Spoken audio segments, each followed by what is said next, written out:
I was trying to hold it in.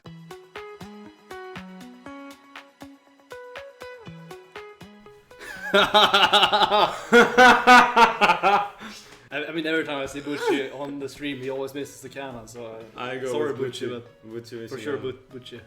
Butchie missing cannon by far. It happens at least once a game. No, because the thing is, I mean, Fnatic actually made some good changes, you know? Yeah, and look at his But pump. Like, where the Butchie- fuck is it coming from? From the... it has to be from... Butchie hasn't hit a cannon since 1987. I mean, there's 8 teams now. I mean, Butchie missing cannon is like guaranteed. Like, it's inevitable. Fnatic missing playoffs, like, it can happen, but it's not inevitable, you know what I mean? Yes. Yeah, it's gonna happen in tomorrow's scrim, like, it happens at least 5 times on scrim, you know, like... I mean, Butchie, 100%. I think it's more likely me missing cannon, unlucky, but... No, now we are gonna argue. D, obviously. Okay, thank God, yeah, we're on D. Ah, okay. The D gang. D, that's I mean, obvious. for sure. You got D as well? Yeah, good. Nice. F, D. F, D. F. Absolutely D. No, it's F 100%. I mean, I'm on D. I think majority of the team is on D as well. I never eat with milk, so I don't know. What? No, but you know, in Sweden you rather eat with, what do you call it? Fil. Yogurt or yeah? Yeah, like Yogurt. yogurt. And if it's yogurt, you always put the yogurt first and then I cereal. don't even eat cereal. But I would put first barely either. the cereal. So here's the thing, I don't eat cereal, but I would imagine that if you do eat it, then you would put cereal first and then pour the milk in, so you know how much cereal you get out of it. Like, Yes, the other way that's the doesn't... correct answer. Yeah, so I get the point. No. I mean, if there would be points, you would Yeah, get okay. No. I mean, yes, you pour cereal first. Of course, otherwise you're a psychopath. I would say milk. I do milk as well, I think. Like, but the thing is, I don't even eat like milk and cereal that I often. ate milk as well. But I did it before, like when it was like good, you know, like I I would eat think like it's more chocolate. I would eat optimized. like chocolate things. Yeah, That's all I did the eat. same, exactly. Milk. Cereal first, then the milk in, and if you need more... if you need No, but do you heat your milk? No. Because when I do it like that, because when I was a child I used to heat my Yeah. milk before putting in the cereal. You're living in 80 degrees, your milk is heated anyways. It's in put the it out. fridge. You just put it out in the It's in sun. the fridge. Just put it out in the sun for 2 seconds and it's like boiling already. Fuck you. Cereal first, for sure. I mean, I have 3 on QWR, and then I have the pinky like a shift, you know, and control. Yeah, and then the 3. funnel space. Yeah, 3. 3. 3, yeah, actually. 3 fingers. No way. Yeah. I do 4 fingers. No, but you have like these 3 fingers, and then you move the pointer to E and R. That's too much IQ for me. I mean, whatever floats your boat, but that's okay for me. 4 fingers. I mean, I play with 4, but that was just because before I played with 2. Wait, you played with your pinky? You played with that? No, like before I would play like this. Like I would play like this. I mean, I think I was playing like, I mean, either was like this, and I was like turning this.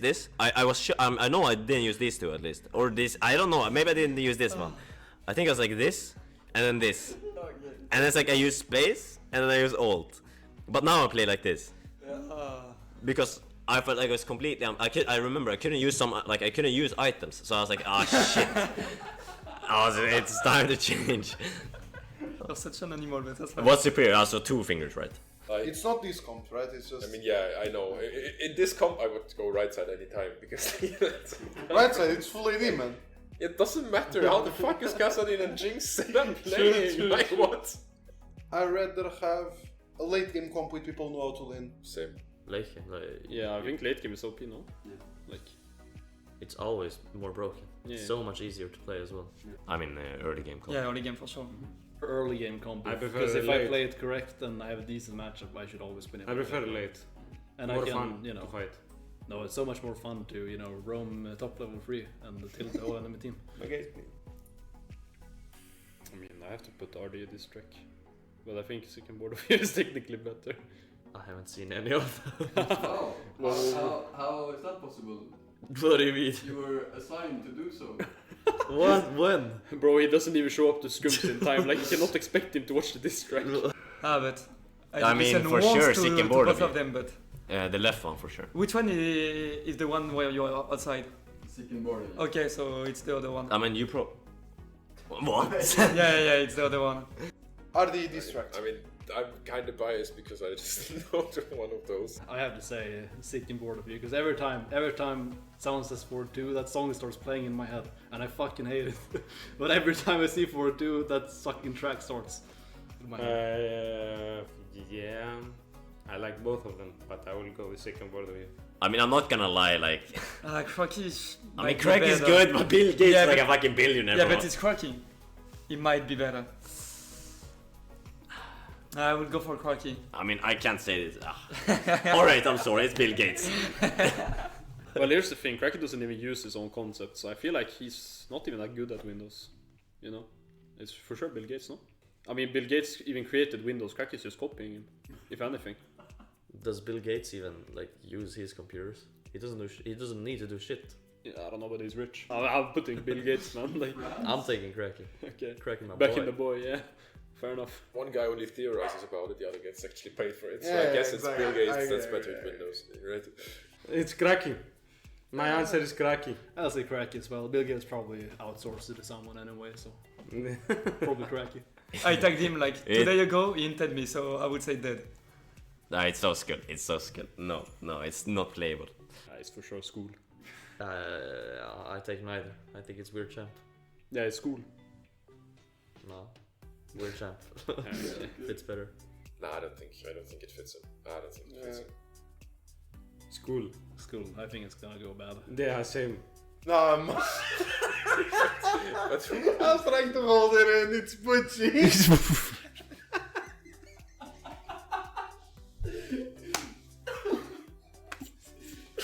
I mean, I have to go with that. I go with LLS LLS. Ivan, for sure. I'm- 100%. LLS Ivan is so... not that... Who is that? That's Butchie. Is that Butchie? I mean, it has to be go to Butchie. Yeah, Right. LLS Ivan should be actually... Oh Every single day I go for LLS Ivan. Oh, that's so sick. No, but I don't know. Which one do you prefer?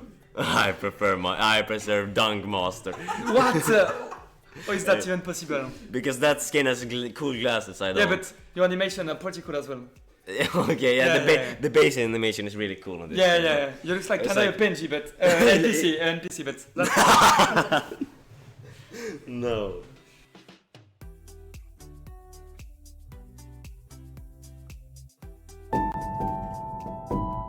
Hello and welcome back over to the Division 2 Invasion part 3 of this week, actually. I was about to say part 2, but we've been here a lot recently, haven't we? Yeah, we really have done so many games right here in NLC Div 2. It seems like everybody scheduled them right at the end of the split. Yeah, well, good for us because we get to showcase all of the great teams that we have, and we have a bunch of teams that haven't been here in a while, with Munster and LLS kicking it off, and this is an extremely important game for both of them. Yeah, it really is going to be a pretty insane one, to be honest. LLS Monster, they're right fighting at the top of the standings right now. Lightside sat at 9 and 4. You know, they're just behind Venomcrest, who are our undefeated champions so far at this point. They will be finishing up first place in the league. But as you can see right here, you know, we've got Lightside really fighting up against Carol and Erna, who have begun to drop. A bit like rocks, to be honest, whereas Munster fighting up against Lions Creed, trying to get themselves back to the point at which they can fight against Lundqvist and Carol and Lerner, all within touching distance of those top 2 spots, which is what you want to be able to get that first round bye and be able to get yourself into playoffs in the best possible shape. Yeah, and Munster dealing with a couple of rough losses recently, trying to make their way back into the winning standings, and with teams like Lions Creed now actually properly playing their games, many in a row, Yeah. and constantly lot of winning, them. they've already passed them, and now the middle of the pack gets a whole lot tighter, so every loss will bring you further down, back to being contested by teams like 42, Espigada, and Blue Whites. Exactly. At the moment for our playoffs, it's looking like going even in the league, you know, 8 and 8, 9 and 9. seems to be the point at which you are going to be able to just about squeak into playoffs with that top 6 position. Monster, although they have the same level of wins as 42, have still got a couple of games buffer because they've not played too much. Monster are actually playing every single day of this week up until Sunday, so they're kicking off today, and they just do not stop playing, so a lot of games for them in a row, so they have plenty of opportunity to keep themselves going, but still, got quite a while until they can sit back and relax, and versus Lightside, who had their number, these two teams did play against each other just a couple of days ago, and Lightside came out on top in pretty dominant fashion. Yeah, and Lightside, of course, full of power players, leading, in the leading role usually, Painful, the winner, at least, no, was he the winner of last season? I constantly mix up two strongest mid laners from last season. Anyway, an extremely strong mid laner, leading the squad of LLS, playing carry melee style mid laners like the Silas, like Zed, just pressuring constantly, but the rest of the team are no slouches either. Yeah, absolutely not. As we jump on into this pick and ban phase between these two teams, we're going to see some pretty standard bans for both of these squads, other than the Ivan, which is a little bit interesting. EMP, one of the only players we have at the moment who actually picks that one up. First pick, Maokai, it's been pretty standard recently, super strong. You are leaving open that Sejuani, which is usually the counter that we have been seeing, as well as some other power picks, like that Kai'Sa potentially going to be taken. Shaka and Musi, usually the main carries for this team. MRG, no slouches with this pickup. And this Kai'Sa also a small flex pick. We don't know if Influentic plays it a whole bunch, but it is possible to move over to the mid lane. Regarding the bans, a couple of interesting ones coming up, with LeBlanc being Painful's most played, and Ivan, Emp, the only jungler so far bringing that one. And speaking of something that only certain people bring up, Draven, locked in for Nidget. There we go. Last time around, we did end up seeing Influentic play this Kai'Sa, and then because Nidget seems to only play the Kai'Sa, and when he doesn't get it, picks up the Draven, did have it into this bot lane matchup, played it really well, managed to find great success versus Shaka and Musi, was paired up alongside the Rakan, which is still available. Going to be this Renekton locked in. Renekton versus Cassante, it's a pretty skill matchup back and forth, so it'd be interesting to see if actually Influentic will take this Cassante into the mid lane instead of up towards the top side. There's a lot of flexibility currently on the MRG side as we come into this final pickup of this round. Nautilus, he's so strong alongside the Kai'Sa. You have that all-in potential early on. It gives you plenty of backline access onto a Draven as well. So I can see that one being locked in right here, and it will indeed be. And so both of these compositions so far have very different identities. This MRG composition wants to go later, whereas LLS, they want to be finding their plays early. With this Renekton Draven, you need to get going as soon as possible. Yeah, locking, they don't have much flexibility in there, but boy do they have power. And with Renekton, if you last the champions, you don't need to last cannons for Butchie, so that's going to be a lot easier for him, especially if he's going into the Cassante matchup. He needs a bit of items to be proper tanky, and then Renekton can have priority for the Maokai to do whatever he wants. Sure, there isn't a carry jungler to abuse the point-and-click CC from Renekton, but it's still a bunch of damage going in the top side, and as the bans continue, the jungle heavily targeted once again on the side of LLS, while the support pool getting smaller and smaller. And when you've got yourself that bot lane already locked in for MRG, you can see a lot of bans coming through towards the bottom side of the map. I said that the Rakan was what was paired up with the Draven last time around. That one is now gone. And so you've really had those engaged supports down in the bottom side of the map squeezed out. You still have the Alistar, which pairs up great with the Draven. Same thing with the Leona. So there certainly are options down there, but that sort of premier top of the cream has been taken away for LLS to pair up alongside this powerful Draven. It's going to be a bit of a mid lane focus too onto Influentic, who's mainly found plays on the tanks, a lot less, high-powered picks, let's say, on anything else. Looks like he's going to go towards this Trundle right here. Has picked this one up quite a lot recently. It clears pretty fast and can use the tankiness of something like a Maokai and a Renekton against itself. I could understand this one being taken. It gives you plenty of early game ganking potential too. Yeah, Trundle has been showing up a ton lately, understandably so, with the tanks being so strong, usually paired up against the Sejuani, but this... No. You aren't gonna pick that. Don't There's do no that. way. It's just the hover. It's fine. It's not gonna Spike happen. isn't on the Rift. He's the only Heimerdinger I'm aware of. This would be a cool pick, though, with a really short-range team composition of Monster, but... I think they will blind pick something a little bit more standard. Alistar, a really good support to pair up with the Draven, and matches it well against the Nautilus as well. You have the all-in potential right here alongside the Draven, which you really do need versus what is the same kind of thing from a Kai'Sa and Nautilus. Plus, it just gives you some more frontline tankiness to be able to just try to stop Monster from being able to jump in. Kai'Sa loves to jump in, so does Cassante. You can just headbutt them away nice and easily. If this one gets picked up right here, Painful does like to play it, but more than anything, that's a takeaway from Influentic. Some of Influentic's best games this split so far have been on that Aurelion Soul. Oh, are we gonna see the mirror? These are Influentic usually... loves this. Influentic loves this. This is one of his favorite pickups in solo queue. He plays it so much into any matchup. It kind of looks like a Z1 trick, and he does it! So this is interesting. Influentic, the famous one for the Aurelion mid in our league, and Painful, the famous one for Zed. I love it. Trading the picks. We'll get to see how well Influentic can pressure this hard scaling mid laner that Painful has picked up for himself. Aurelion has been on a break recently. We haven't seen too much Aurelion Soul. We saw it quite a lot from Influentic at the start of the split. All of a sudden now, like you said, they're swapping these champions over, but it's not like Influentic doesn't play this set. He pretty much one-tricks it in solo queue, picks it up all the time, and versus this composition, you know, we know the Nidget can be great on the Draven, but when you've got yourself a Cassante, a Zed, and a Kai'Sa all flying into the backline, I'm not sure how long this Draven is actually going to be able to survive. Same thing with this Aurelion Soul. It's a really back-and-forth matchup in the mid lane, and recently, you know, mid laners, I say recently, for the past year or so, mid laners haven't really been solo killing each other. They've more been focusing towards the skirmishes. That's not the case in this mid lane matchup. This should be super back and forth between these two champions. Influentic, a lot of pressure on him to get that Zed working early, because if Zed does pop off, oh, is it terrifying.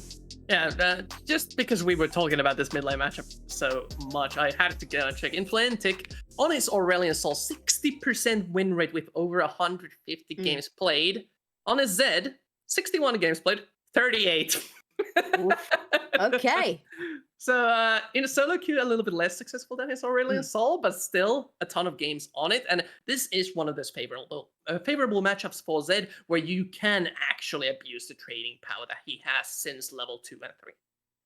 And it's a matchup that both these guys know really well, which can lead to some really interesting back and forths. See who's going to be able to come out on top of that one. Moving away from the mid lane matchup, though, bot lane, highly explosive, expecting a lot of focus down there out of both of these junglers. Top lane, though, somewhat more standard. Cassante, Renekton, they like to go back and forth pretty easily. There's not going to be too much explosivity unless these junglers do get involved. Unless somebody steps up a little too far, because I've seen Cassante's pop off randomly, and Renektons do want to get a lot of power down early. If you're not able to find that, though, Renekton still gives you a decent amount of CC and tankiness into these teamfight compositions. It's not like he completely falls off. Yeah, there's a bunch of aggressive play capability on both of these teams, but they have the Zed Trundle duo. Sure, there isn't a lot of CC there, but if they do manage to lock themselves in a skirmish over an objective or find someone in a bad position, the DPS is through the roof for the side of Munster. It's going to be absolutely insane. Reiterating the stakes right here, both of these teams fighting to get themselves into the top 2 of playoffs. For Munster, maybe looking to make sure they don't slip down out of playoffs. Super important matchup. They faced off against each other just recently. Lightside won. Can Munster change their fortunes, though? We'll get to see as we head onto the Rift. We've heard the stakes. Let's see how the game goes out. And Munster versus LLS is game 1 for today, and looks like no shenanigans will be happening for level 1, except a small face-off at the river. We see just a little bit of a ward being placed down right here out of light side, not looking to get too aggressive. Both of these junglers can clear pretty fast and have a lot of ganking potential. The pillar especially has been something we've been seeing recently. Oh, I love that tech actually out of Musi and Influentic to give over that ward kill to Influentic. It means he's going to tick onto that level 6 just a little bit earlier on. And it means you can really bully out onto this matchup versus the Aurelion Soul much as possible. Has to be highlighted though, Influentic has gone with the teleport, not the ignite, so not the full aggressive Zed that I think most people are used to seeing in their solo queue games. I do like this just because of the fact that LS's team composition is quite squishy, and if the Zed catches someone out of position, he doesn't really need the ignite Let's be real. Yeah. And the teleport just offers so many possibilities for map rotations. But Munster thinking about a 125 invade, but decides against it in the end. They're not going to go too much further forwards, and so standard 5-point stances for both of these teams. Jungler's going to be starting themselves down towards the bottom side of the map. Raptor start for the Maokai as expected, and the blue buff for Nord. Both of them going to be making their way towards the top side. You can get involved in this top lane pretty easily, and with the bot lanes expected to be explosive, you don't necessarily need to get too involved. They can find kills for themselves, both of these bots. Plenty good at finding individual engages, and the top side of the map should have plenty of trading. Will be interesting to see who's able to clear faster. It looks like, actually, EMP has just gone for what I'm expecting to be a 3-camp to gank. Gonna take this blue buff, sorry, these chickens, blue buff, Gromp, and then you can gank towards the top side of the map, really try to use that early power that comes from a Renekton. Yeah, and we talked about how Renekton is usually paired up with these carry-style junglers that, well, Nidalee, I believe, is the most played combination with Renekton throughout history when she was strong.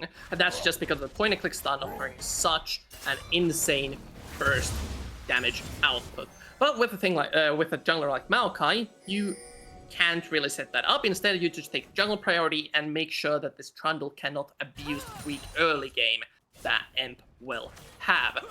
Outside, though, the priority completely different for Munster, as they seem to be pushing the wave a little bit.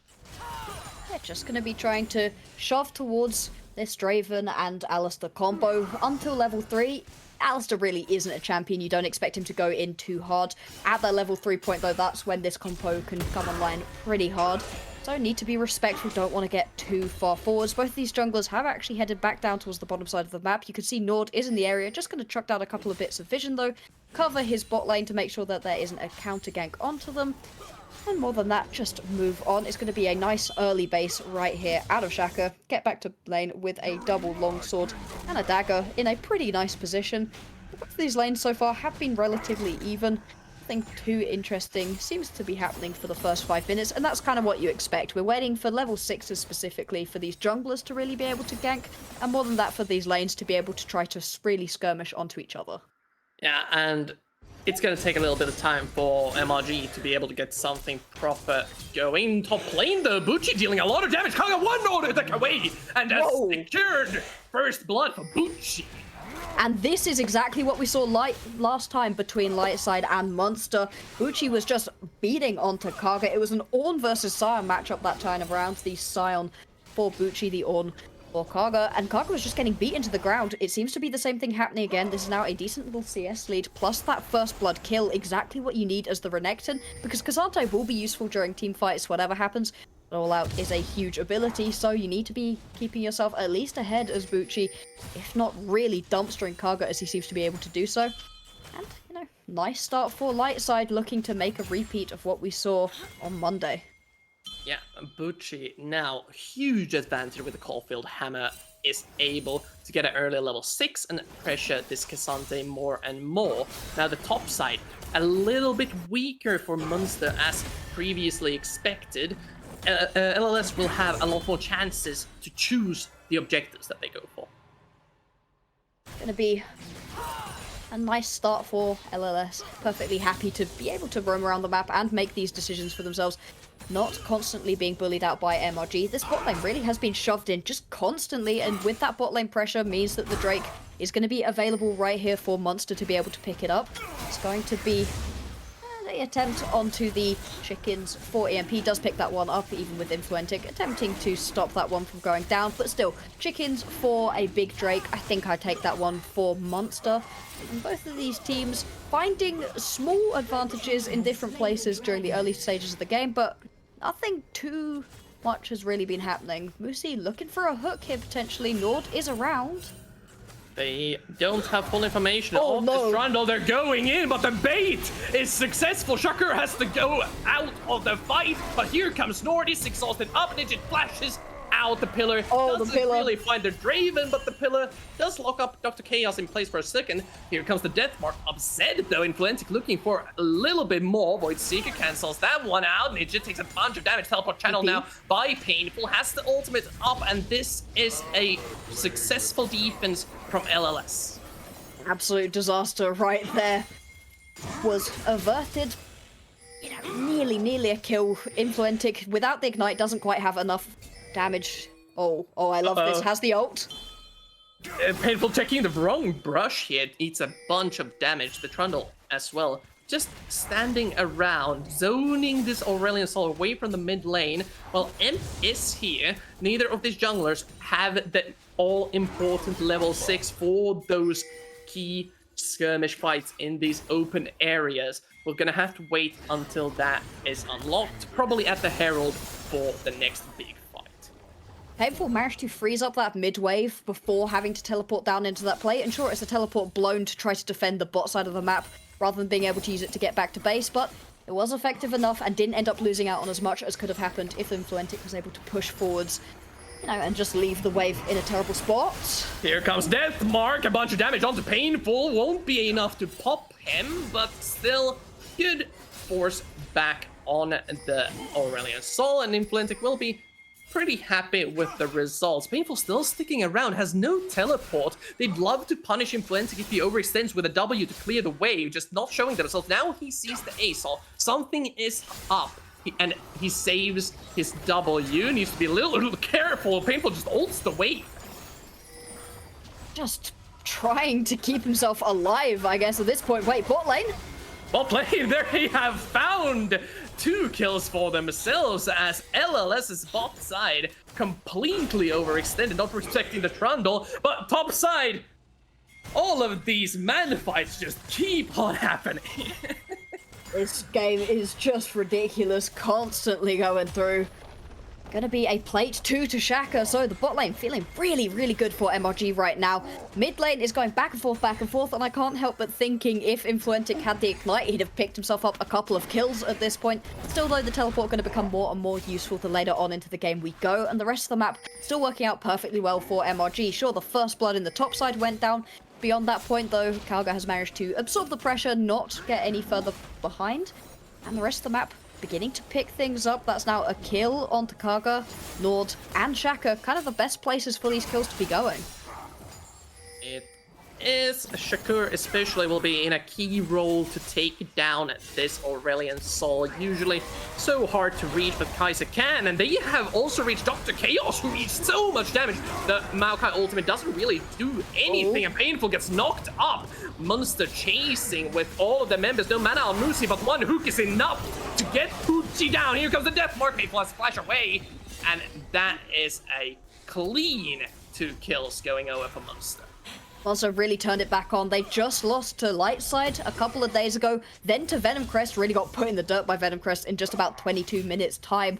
So they've been having a pretty torrid time of it, but seem to have woken themselves back up, really fighting hard into LLS with a composition that scales better than a lot of the pieces of Lightside. You know, this Draven wants to find early kills, really cash in on those stacks, something that has not been able to happen so far. And the Renekton too, you've got 1 kill, sure, but now dying down a big chunk of CS as well to Kaga. And you're just kind of relying right here on the Aurelion Sol to be able to take you through this game into the late game, whereas there's a lot more on Monster that is happy the later and later this game gets. Just a very rough situation for LLS. What looked like a good early game with Butchie's solo kill top side, all of a sudden has turned quite bad for them just because of this Kai'Sa being 2-0-2, getting the static shiv, and now being able to pressure the Draven Alistar lane that's supposed to be aggressive. Now there's no payout even on the stacks. He lost half of them in that gank, and with the Nautilus now able to CC the Draven properly with his ultimate, I think it might be up just before the flashes. Not 100% sure what the cooldown there is, but there is a chance for Nord to get some more down on that bot side. Just gonna have to keep trying to find these plays right now. Our light side falling down by, is that about 3,000 gold at this point? Pressure right here for MRG onto this second Drake of the game. Managed to pick the first one up for themselves. They're on a lot of vision right now. That's a well-placed ward out of Lightside. But is there any actual response that Lightside can really bring? Looking mid. There is a response from Lightside. They're trying to get Influentic, burning down the Zed, flashes away. That's still a couple of cooldowns gone, but Aurelia never used his ultimate in that fight, so Munster need to be a little bit careful of the possible turnaround. Here's the CC again. Musi is the target. Shakur and Influentic hiding away. A bunch of damage coming in. Shakur still free hitting. They want Painful, and he falls down. Influentic never recalled. Surprise. Here's the Trundle as well. An M surely fall. Dominus up. Ibuchi once more, but it's just not enough damage or healing as the Crocodile falls. Another clean win for MRG. And they're just going to lose Musi in that exchange, and he survived for so very long, drawing Lightside in, making sure that they had to chase if they wanted to even get one kill back. Influentic. Oh, they don't. He's out. Oh, good. Nearly dying right there. Nijit needs to get those kills to get those stacks off, but it's a huge team fight win. You can see the score lines right now on MRG. Those first items just coming in as well. Static Shiv completed. Rage Blade as well for Influentic. Feeling pretty good about those ones. Sorry, Ravenous Hydra even. Rageblade? Rageblade said, sure. I already got a little bit confused, like, who's Cookie? Hold up. That would be absolutely insane. Not really the tech that I'm hoping to see out of Influentic, I gotta be honest. Wait, we've seen the players cook a little bit. Like, we saw the Rocket Bell Blanc from Modlishka in Venom Cursed against Anima, so it's not out of this world. It could happen in some alternate universe, but this is definitely not the one. What is happening for certain, though? Bucci and Kaga, again, testing the waters a little bit on this trade, but through all of these fights, Kaga has recovered. And we saw, even with Bucci getting into the backline of that fight, it was just too late. Wasn't able to get there by the time that MRG had already killed all of his friends, unfortunately. 2 Drakes up by about 5,000 gold right now are MRG. First items completed, whereas it's just scraps basically everywhere else for Lightside, you know, just about completing that Essence Reaver. EMP just getting chased out of his own jungle. Yeah, he is phase rushing out of there, got the ultimate out of Nord along with a flash, but still, big cooldowns have gone, and the pressure continues from the side of Munster into this bot side tower. That's all they have to do, just keep this pressure going, make sure... And Dr. Chaos gets caught up, has the ultimate, another big cooldown burnt, still taking a bunch of damage. Death Charge goes onto the Draven instead of the Alistar. Maybe a small target selection error there, but the health bar still low, and there is no response coming out of LLS. They have the Aurelian teleport if they really want to save this tower, but I don't think it's worth it. The Draven just has to try to deal with this himself, but it won't be enough. Shakur gets very low, but he won't be able to finish off the kill. Painful now with the empowered ultimate, trying to find Shakur, flashes away, slowed up, but gets away. Musi is the worthy sacrifice for his AD carry. Painful still trying to go, trying to find the Kai'Sa, but wait, there but is Influentic? Yeah, there's the Zed, just waiting to see if we could catch Painful out, but yeah, just a little bit too late on the rotation. Won't be able to get anything further. Ice Guy Musi right there, giving up his life in order to get Shaka away. Nijit went in, really tried to find those kills, did not get it, still not being able to cash in on those stacks, and this is getting to be a real problem at this point for the Draven. Draven is the kind of champion that you need to get ahead early, something that absolutely has not happened so far. You are right on that play. If that depth charge had have gone down onto Dr. Chaos, there was a real chance for the kill to actually have been picked up. Still though, Shaka feeling really good about this one, 4-0-5. Well on the way to that Rage Blade. I do actually mean Rage Blade this time around. Yeah. Relentless aggression from Munster. Just what we want to see from this squad as LLS, going for the more scaling style, even with the Renekton. They're only providing utility on the top side now. Black Cleaver build won't be able to do too much, but bot side, what looked like an assassination attempt from Influentic might have gone wrong. Yeah, decided to try dive underneath the turret. You can understand it, it's a Zed. Still not going to work out, and Painful picking up that kill. It's a pretty big shutdown too. Influentic been really up and down throughout this entire split. Some of the time he's been absolutely popping off, as we've been seeing so far in this game on the Zed, but sometimes, you know, a little bit over-aggressive, feeling himself a bit too hard. Does get taken out that one. Hubris the main issue for this man in the split. Still though, pick up for Painful, gonna be a good chunk of gold. Already got that Rylai's completed, gonna make fighting up against this Aurelion Sol incredibly difficult. Taking stock of the rest of the map though, it's still a big chunk of gold lead for MRG, about 4,000, which is slightly less than the 5,000 we were on a couple of minutes ago, but still feeling nice about the way that this one's starting, and with the next Drake spawning just about now, MRG have the ability to put themselves onto Soul Point at just 16 minutes in the game. Yeah, that is a huge win condition, especially with the Ocean Soul able to provide them with much needed tankiness and health regen, but LLS wants to find something in the mid lane. Nord now separated from the team. Teleport coming in from both members of Munster. The Trundle's down, but the rest of the team is coming in strong. Knock up on the 2, and the fight continues. LLS now full force. Musi will fall. Kaga, the only front line left, and Shakur and Inflating is not finding a way in. Roll out, brings him under the tower. Uchi falls, but the damage just isn't there, even with the nice play. LLS coming out with only 1 member lost. Really, really well played, and this is the issue with an Aurelion Sol who's been doing pretty well for himself during the early stages of the game and now absolutely popping off. You just can't step up. You're up against a Rylai's Aurelion Sol, so you can't move around this team fight effectively. Nord just got himself caught out off of that ultimate from EMP. Really good use of the Nature's Grasp, and they're going to turn themselves into getting that first Drake, stopping that Drake stacking as well from MRG, and we'll see it again. This bot lane play, okay. Inflated just went in with the ult death mark. You think you've got enough, just about doesn't. Flash away from Painful is what keeps him alive. Honestly, that minion, if it had hit one more time, it would have been a dead Painful. It would have been a really close trade there down on the bot side. But LLS still fighting strong even with the gold disadvantage. You see the power that the Aurelion Sol brings. If you cannot find your way in, the Kai'Sa and Zed just don't have DPS against this sort of a team composition. If they go up, Alistar and Maokai will instantly be on them. The point and click CC is annoying to deal with for these hyper-mobile assassin-style characters. And Aurelion Sol, if Painful positions well, MRG needs to hard commit on the dive. Nord still got himself that Rift Herald. Interesting to see where that one's going to be put down. Karga does manage to pick up a Drake at the tower bot, but... Yeah, Kaga's just gonna get caught out here. There's almost no way he gets... Oh, never mind. Never mind. It's a Cassante. Test the curse. Yeah, it is Cassante. 4 dashes, 8 billion HP, 63,000 damage, knock up on 4th queue. Now it's 4th. Quick maths. I'm an English major, I apologize. Just this champion, man. He looks like he's about to die quite a lot of the time. It usually means that you're about to lose your life. Luckily for LS, that one doesn't quite happen this time around.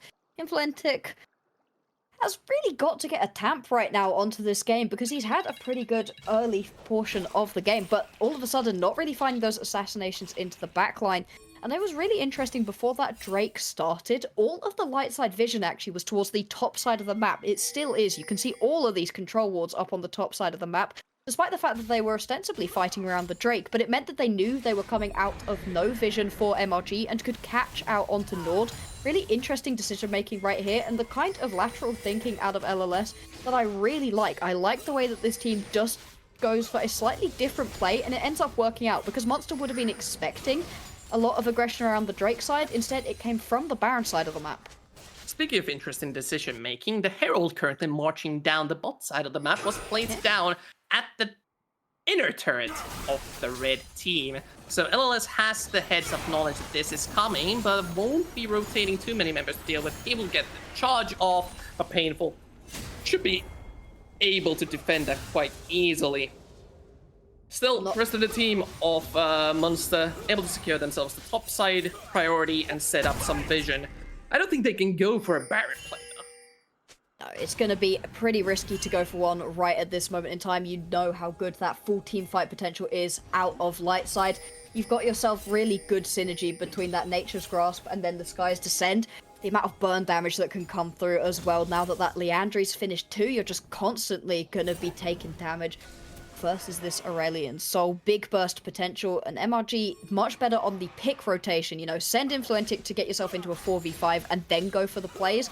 Because in the straight 5v5, it doesn't look like MRG are going to be able to win these ones. They've still got a 4,000 gold lead and a lot of pressure on the map, you know, taking far more turrets, much more pressure and everything, but still, straight 5v5 not working out for MRG, so they're going to have to play these team fights quite carefully. Yeah, and carefully is the key word here. A one misstep we already saw, even with a nice play from Kaga in the mid lane team fight, can cost them quite a bit. With the Aurelion Sol left untouched, they need to find some sort of an angle to get on this Space Dragon that can fly. And I don't really know how Monster can do that. Exactly, it's really difficult to actually just lock down this Aurelion Sol. That's why you take the Z into it, because you have the ability to follow along with the death mark with all of those dashes that Influentic has too. But it just is difficult still when he can go flying away from you, try to get out of dodge nice and easily. 40 seconds now onto this Drake. A lot of vision for both of these teams around the bottom side of the map, specifically MRG. This bottom side is lit up pretty dang well. They're not trying to get themselves caught out once again. Oh, God. He needs to be careful. Pressuring the top side, but he is a key target for them to catch. If they commit this many resources top side though, MRG could contest the dragon. As you said previously, it is close to the soul point. Kaga now knows that the entire team is committing onto him, and Dr. Chaos is a bit... Wait, hold on, they're committing so many resources and Draven has already fallen. LLS just spending way too much time up here. Kaga still very tanky, and the rest of the team now collapsing. A ton of cooldowns gone. Painful still has his ultimate, but Teleport coming in from Zed has the flank, and LLS could be in trouble here. They have regrouped. Ultimate from North down onto the Alistar. Painful still untouched. The ultimate lands, and Influentic just gets locked instantly. Shakur now the next target. Nord and Musi just aren't there to frontline for him, and 4 on 3 now for LLS. They've turned this around. Shakur gets the Maokai, but this Renekton is just so big. Shuts down the Kai'Sa, shuts down the Nautilus. Nord the only one left alive as LLS are in full chase. The Trundle a little bit too fast for the stun. Eventually will get it, and they secure the full-on ace. Oh, and MRG, that's just really bad decision-making right there out of them. You managed to catch Nijit in rotation, trying to make his way up to that top lane play where all of Lightside were trying to get onto Kaga. That's just fine. But Kaga is dead. You know, he is not getting out of this play alive. Just have him buy time, head down towards that Drake, pick it up, put yourself on Soul Point, and count that as a 1-for-1 plus a Drake win. Instead, right here, Nijit is trying to rotate. You can see on the map, all of the rest of Lightside are up to the top side of the map. Shakur just takes him down. Right here at this point, MRG should be going, nope, let's just go towards the Drake. Instead, look to get that teleport. Teleport flanks are awesome, but with the Z, can't really get anything done. And just look, the Sky's Descent out of Painful is what wins it. As soon as Influentic stuns up, this one pops him for every bit of health that the man has. And then it's a pretty easy cleanup on the rest. Running away from this composition is so very difficult, and you can see it right here, just not able to do so. Interestingly, as we see on the bottom left corner in live, Monster steal the Drake away somehow on the map rotation. It's just uncontested, able to get that one. So now they have the soul point secured. Even with this top side slight miscoordination, I think the key thing was that everyone went different ways on Monster. They were never able to group up and team fight properly. But now with this map rotation, they secure the Dragon. Even against the Baron up team of LLS, they now have nothing else to do except, well, Nord almost dying here. This is a very tanky Trundle though. Even with Nijit constantly critting, he isn't able to finish off the kill. Oh, Influentic, what have you done? Gets caught out by the Maokai. Once again, this Zed just not really paying off for the side of MRG. Not working out right now. Big pressure up towards the top side of the map. Sure, Kaga's got a decent push down towards the bottom side, but just going to have to recall to try regroup with the team. This inhibitor turret is going to fall. See if there's going to be any response out of MRG. Singularity does get popped, stops any chase that Monster were trying to get done. Shaka now going to rejoin with the team. This Kai'Sa does do a ton of damage. 3 items completed, able to just shred through whoever. That isolated Acathian Rain as well is pretty insane. Musi, this would be bold. Okay. just gonna get away there. And LLS got what they wanted. They got the topside inhibitor tower. Sure, they weren't able to secure the inhibitor, but they stopped the bot side push from Kaga. Bucci still has a hard time fully defending against the scaled up Cassante. With the 2 items, is able to deal with this Renekton quite consistently. So just securing that objective and stopping a monster from making proactive plays and forcing them to react to whatever LLS is doing is key for them. Exactly. Right now, Monster feel like they're just trying to make too many plays happen in ways that they're just not going to work out. They do not have a straight 5v5 composition. You have a Zed. That is the kind of champion that wants to be getting a pick onto the side lane, and right now it just isn't working out. You know, it's not that full lethality build either. You know, there's a Black Cleaver. You're trying to get through some of the tankier members with this build on Influentic, and currently not able to get through anybody, really. Shaka, the only one with enough damage to really shred. They are shredding, and Moosey is the one that is being shredded. Just not gonna be able to get out of that situation. Too much CC on the side of LLS for this Nautilus to do anything there. Still, LLS dealing with a small problem with Zed. Split between the top side and the Cassante on the bot side. We'll get to see soon how well does this Renekton match up against Kaga, as the rotation in the mid lane not gonna be able to push against Static Shift Kai'Sa.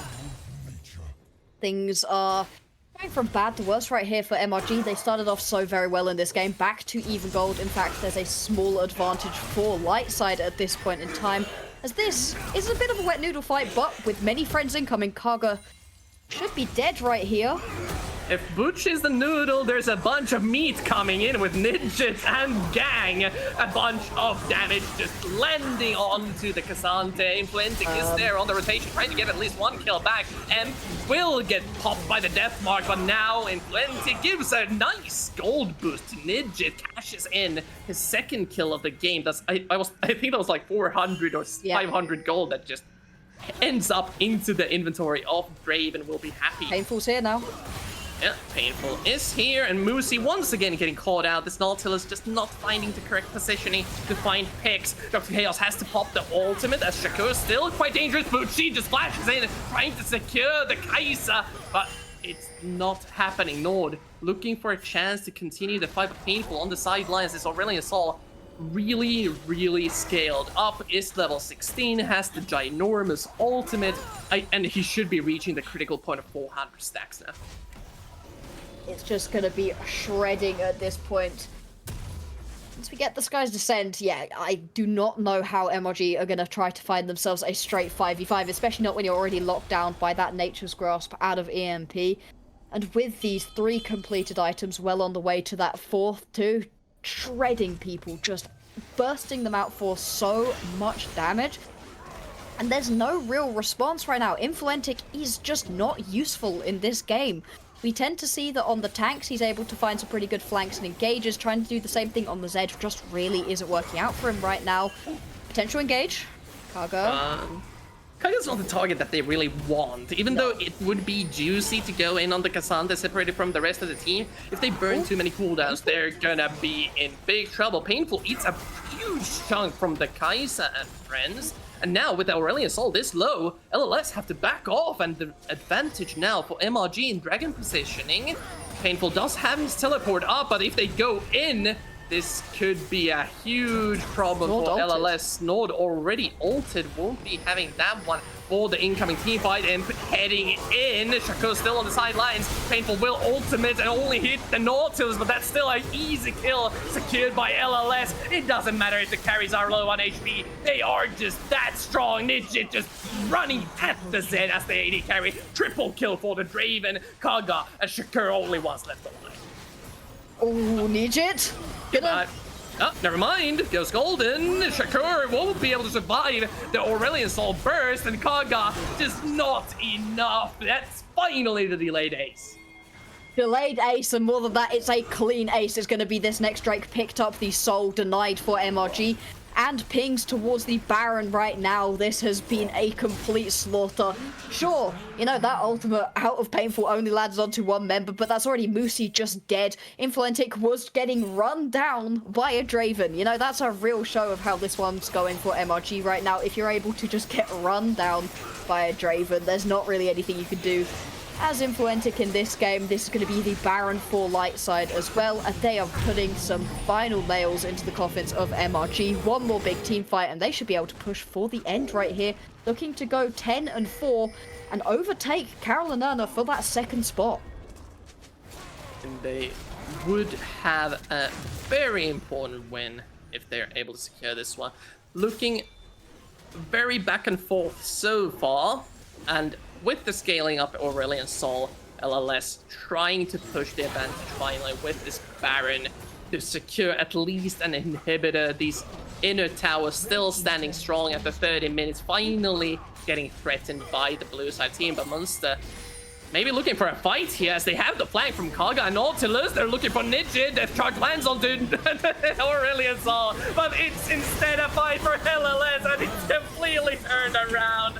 Munster were on the same page, heading in one by one into the machine. That is painful. Has the quadra kill. Once the pentakill, Nord trying to escape to his nexus and is able to get away. Painful. So damn strong on the Aurelions. And Influentic chose this matchup, wanted the Zed into Aurelion Sol, and it has not worked out. One dive goes wrong, gives a shutdown to Painful, and from that moment on, he did not let up. Lightside gonna take down Munster Rugby for the second time in 1 week. Very good performance by LLS, who we haven't seen on mainstream in a little bit. And once again, we talked about in champions like that, who are the main carries and players for these teams. I brought up Painful, and boy, what a performance did he put up for us. It was really impressive right there. After having a pretty iffy early game for all of Lightside, this composition really managed to come online the later into the game we got. This is the thing with the Aurelion Sol. As soon as he manages to get that first item, that Rylai's, you can no longer run away from him, and you're just trapped into these team fights. Those ultimates, the Falling Star, and then the Skies Descend at the end, just shredding through whatever it touched. And Munster they just didn't rotate around the map correctly. The early game, when there wasn't this team coordination being needed, was absolutely fine. You know, individual lane matchups were popping off, the dives onto the bot lane, big plays top and mid in the jungle. Very well played out of Munster for the first 10 minutes of the game. And then they had to rotate around the map as a team, and it just fell apart. That's really scary, because Lightside were showing that they could rotate around the map really effectively, and our best team in the league, who are currently looking like they're going to go undefeated, Venom Crest, are all about the map rotation. It's clearly something that's very important in this Div 2, and Munster showing that they couldn't really get that one going does worry me for their prospects heading into playoffs, as Munster still expect to be able to do so. Still, though, sat at 6-6, not the best look.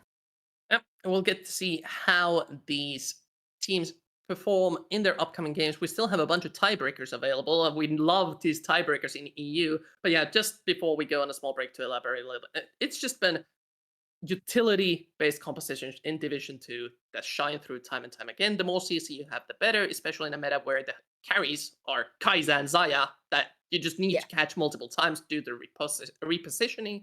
And these type of compositions, you had Alistar, you had Aurelion, so you had Maokai, you had Renekton. Literally everyone has CC. Even Draven has its E. Yeah. That's the style that the successful teams are playing, and it is performing well. Really is. But with that, we are heading to a short break, I think. We have game 2 for you coming up in 15 minutes or so. 42 is facing off against Espigade for another middle of the pack match. You will be joined by Takeoff and Bloxer. We'll see you in a minute. Don't go anywhere.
Ladies and gentlemen, welcome back to NLC. We're here for another exciting game with a lot on the line. I'm Takeoff. Joining me is the colorcaster from the previous game, still going to be with us. How you doing over there, Black Boxer? Yeah, pretty good. Excited to see another game of League of Legends. The last one meant a lot for the top of the standings. This one a little bit lower down, but both of these teams really fighting for either their playoff or relegation lives. Yep, and that's exactly true. 42 Gaming, if they want to get closer to locking in their spot into the playoffs, they absolutely need to win this game. Winning this game and their next game would 100% lock them in, but if they lose, then we start looking at potential tiebreaker scenarios. So it'll be really interesting to see if they're going to, try to stick to the meta, stick to their usual to try to play comfort, or maybe pull out something a little bit unorthodox to try to throw them off and get a win.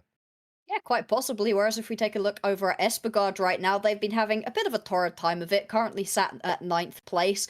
And they are, to be fair, just about on the edge of that relegation zone right now. 9th and 10th will go down into the relegations, have to play up against some Div 3 squads in order to keep themselves alive. They're sat right alongside Blue Whites, and that's another team that's not been having the best time of it, so a rim right here for Espergard would be huge. However, recently, they've had their owner having to sub in to play as AD carry. They've been moving their roster around a ton, using a lot of subs, so we right now don't know who it is actually going to be playing. We'll be able to see that one once we jump into the draft. And more than that, just can Espergard actually get themselves together enough to really find a win? Because they're quite far off of Anima in 10th place, but they are right on the cusp of still being in that relegation zone.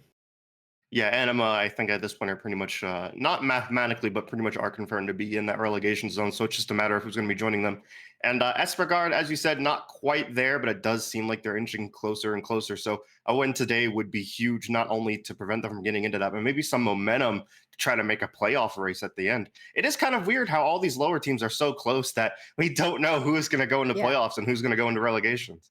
The fact that Anima are pretty much confirmed, but not technically 100% confirmed to be the last place team, and then, Venom Crest are the only team actually locked into playoffs right now, is completely insane. The amount of games played for the teams is all different as well. Right here, you've got 14 games on 42, and then 15 games completed for Espergard.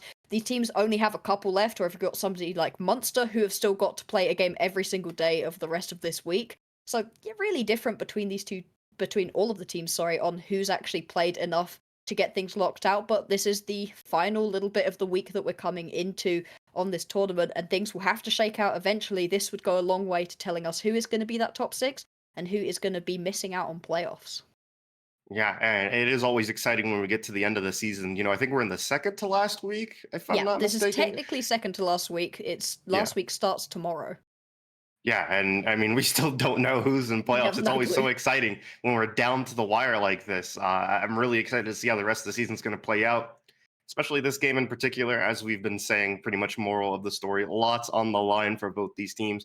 They both really want to pick up some wins. I want to talk about the mid lane in particular with you at that matchup. I don't remember if Espergard were running a sub in that position, but they both of them have been recently. No, yeah. So they both have pretty similar champion pools. Both of them like to play that Jace. Both of them like to play stuff like the Victor. It'll be really interesting to see them face off. Yeah, things like the Azir as well. Really, those kind of standard mid lane picks that we've been seeing recently. We'll be really enjoying seeing if it is just going to be a standard matchup, because in the last game, I wouldn't call that standard. Zed and Aurelion Sol, that was completely insane. If it is just back to those mid laners that are looking to get involved in these team fights and not really go back and forth in the individual lane matchup, it opens the rest of the map up for the junglers to really go and try to focus on. But if we do get somebody pulling out a little bit of a pocket pick, that could really change up the landscape of what we're not expecting to be the most explosive of lane. Yeah, and just to let everybody know, we are going to be switching over to the live server. It doesn't have a lot of implications since we are playing on the live patch. I think there are some hot fixes that I think aren't on the tournament realm, but nonetheless, we're going to be switching over and we'll be ready to go in just a moment. But yeah, on the note of those jungle matchups, another kind of matchup between two people that have very similar champion pools. They both play kind of the same. I guess that's kind of not fair since the meta in the jungle is like the same 6 champions, but still. They have a lot of champions outside of the meta that are common as well. Yeah. Really do. You have all of a sudden got a completely different set of champion pools. Like you said, the Maokai, the Sejuani, That's kind of all we've been seeing recently, but we're not going to see that out of Thornton right here or Stefan. It's been completely different. Some Xin Zhao, some Kindreds, these kind of champions that I would absolutely love to see can really change the way that teams have to play. Kindred specifically, it doesn't just change the way that you personally play the game. You are having to change everything on both of these teams, watching where the marks are, what the Kindred's doing. All of a sudden in a team fight, people just aren't dying. That kind of champion completely changes what you're doing, and I would really like to see something like that. The Xin Zhao as well is super aggressive in the early game. Ganks, can dive under turrets very easily too, and 1v1 people pretty much immunity with that ultimate as well. So you get a lot of priority onto the junglers for themselves, because recently these junglers have just been all about getting the team ahead. You know, you don't want 7 kills on a Sejuani. Sure, she does a decent amount of damage, but you'd rather it was on the laners. Whereas these junglers, they want the kills, they want to be the main guy.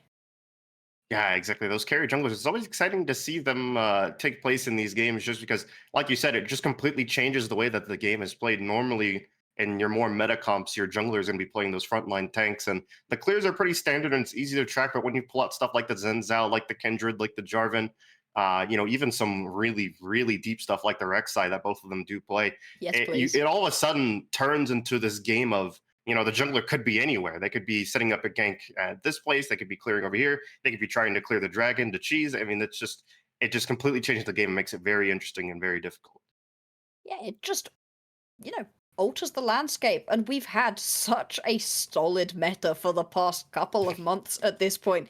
We had those patches and patches of Jinx as AD carry. Luckily, she's dropped off, but now it's been returned with just the Kai'Sa and the Xayah, and then the standard Maokai and Sejuani in the jungle. The top laners are tanks, the mid laners are looking to be useful to the rest of the team, and maybe the supports, an Enchanter or an Engaged. That's kind of the biggest change that we had between styles.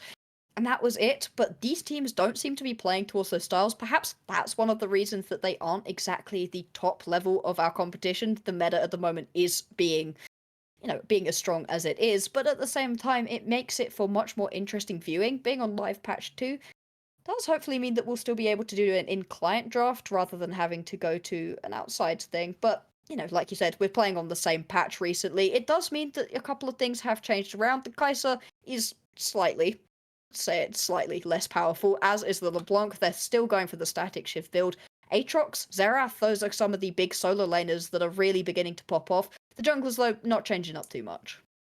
Yeah, and I do want to talk more about that bot lane in particular. We saw last game where we saw, kind of a pick that we don't see very often, the Draven being chosen as a response to the Kai'Sa. And like you said, a lot of the enchanters have been nerfed, slowly drifting away from the meta. We're slowly getting back to the point where you can pick these engaged supports like the Nautilus, the Blitzcrank. Alistair's like back. Yeah, Alistair especially. And it makes me think, maybe do we need to see more of the early game menaces, like the Draven, like the Samira, like the Nyla, these champions that can go in early and get these leads? See, for the heart, yes. Logically, Yes. perhaps not, just because they're so... The static shiv abusers are just too strong at the moment still, but, from a personal level, yes, absolutely we should be seeing more Dravens. I loved watching that last time around. Even if MRG are ostensibly my team, I very much enjoyed watching that Draven pop off. As we do jump on into draft right here, 42 versus Espergard, both of these teams sitting at the bottom of the table, looking to get themselves out of relegations or into the playoffs. In the case of 42 and Espergard, let's see it.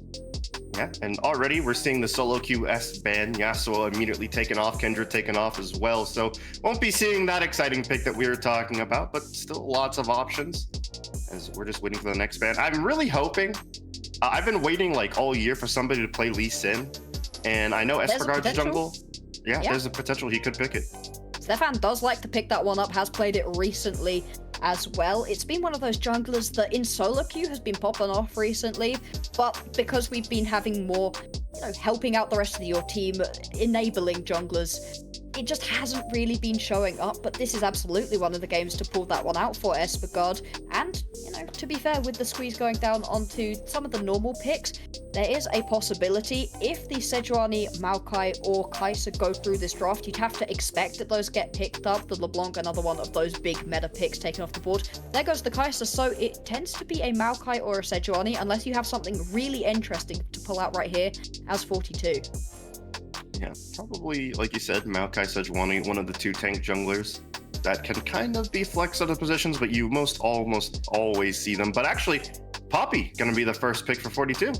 Okay, I love to see that one. I've actually seen it in the support role recently, which is pretty interesting. And hey, I've seen Espegard as well, you know, have some slightly iffy drafts. You now don't really want to take any Dash Champions, and Dash Champions are absolutely all over the meta at the moment. Taking that Poppy first pick, though, it gives you a lot of flexibility, support, jungle, and top lane, but it does leave over the really strong pickups, such as that Maokai we saw in the previous game. That Nature's Grasp can be ridiculous. Now, we've had a lot of bans onto the AD carry and support, so could be potentially picking one up before the second round of the bans comes through. Those really strong AD carries, the Kai'Sa is gone, but the Xayah is still available. That champion has still been popping off. Yep, they're gonna go with the Ashe, another very strong ADC, and actually was something that I wanted to talk about was since they picked the Poppy up so early, it kind of allows Espegard to kind of consider that in the draft and go, okay, we don't want to dedicate too much to the dashes since we do have the Poppy that can disrupt that. So they go for stuff like the Maokai, like the Ashe that's gonna have an easier time with it. Exactly. That's why we usually see Poppy later on into the draft, either as the third pick over on the red side, or as a last pick potentially, where you're just trying to get it as late as possible once there already are lots of dashes on the board. That's a Ziggs. That is a Ziggs. I will be interested to see if that's going to be going into the mid lane or towards the bottom side of the map. This Nara is locked in right now. That would mean that the Poppy is most likely going to be in the jungle. It has a decent matchup versus the Maokai, to be fair. Can clear at relatively the same time, plenty of gank potential, and it will be that Gnar picked up, but still, that's now quite a lot of counterable champions, let's say, being picked up for 42. Espegard's gonna have a decent time to counterpick into that. Darius is pretty good into the Gnar. Yeah, it does have that pull to help close that gap. We're gonna see if he gets locked in, then be really exciting to see it, Darius. Haven't seen one in a while, but instead we get the Zed, which is, to be fair, just as exciting. That's going to be fun to see play off in the mid lane. Yeah, that seems to be picked with an expectation that is going to be a Ziggs for Jequinox in that mid lane, because it has a decent matchup right there. You can constantly get on top of that Ziggs, poke him out as well with those shurikens, and then make sure that you can get into him with that death mark and try to take the little Yordle out. I just said little Yordle, and to be fair, 42 do have a full Yordle composition right now. I was just thinking that. I was going to say, oh, no Yordles. Those are all Yordles. I would love to see a full Yordle comp. That'd be hilarious. Kind of an advantage. Is there another one you could put down there? I think Tristana's the only... The only true one. You could put the Ziggs down there and then take like a Vigar mid, I guess. Like Vigar or Vex mid could be an option. And then support, you could go Lulu. Yeah. But Lulu Ziggs doesn't really work. It does not, but at the same time... You know what you could do, actually? I used to see this all the time, is Vigar Ziggs, you use the W to knock them into the edge of the event horizon. That would be so annoying to play against. As an Ashe as well, who's completely immobile. Yeah, that sounds like it would suck. But, I mean, I gotta be honest, I don't think that's gonna be what 42 are going for. I think the fact that they're all Yordle champions is a bit more of a coincidence. As we get this second round of bans, it's gonna be 2 bans onto the mid lane right here for Espegard, and some support bans, real focus onto Sobak for 42, pinching that pool quite heavily. We'll see what the pickup is going to be right now. Ashe likes to be paired up with things that can protect her. Usually you can go with enchanters, but since they've fallen off, could be something like the Braum instead. Really a good pairing alongside. Instead, hovering towards this Renekton. He's been super strong recently, but Jace, so that's more in Elijah's wheelhouse. Yeah, Jace, gonna be very interesting to see that one play out. It's always a fun matchup to watch with the Gnar, the double range. It's either gonna be lots of just farming or lots of poking and then eventually all in. So I'm hoping it's the latter. We'll have to see where it goes. But now 42 gonna be closing out their draft. Malphite being hovered would be actually a pretty good pick. Lots of engage potential onto a team that doesn't have a lot of counter engage options outside of the Maokai. And that Ashe is beginning to really, really dislike its life right now. Yeah. I mean, I can't imagine that you want to get anywhere near this 42 composition right here. We'll see what the final pickup is going to be. If it is indeed going to be a Gnar into the mid lane, or if it is going to be an AD carry, have to reveal their hand right now, do 42. Oh. With the Senna, okay, that would be a... Oh. Okay. Okay, so Pike. Nico would have been interesting. It is kind of interesting that Nico hasn't been picked up this draft, but Instead, they go with the Pike for some playmaking potential there in the bottom lane. Yeah, but Brand would make that pick very difficult to pull off.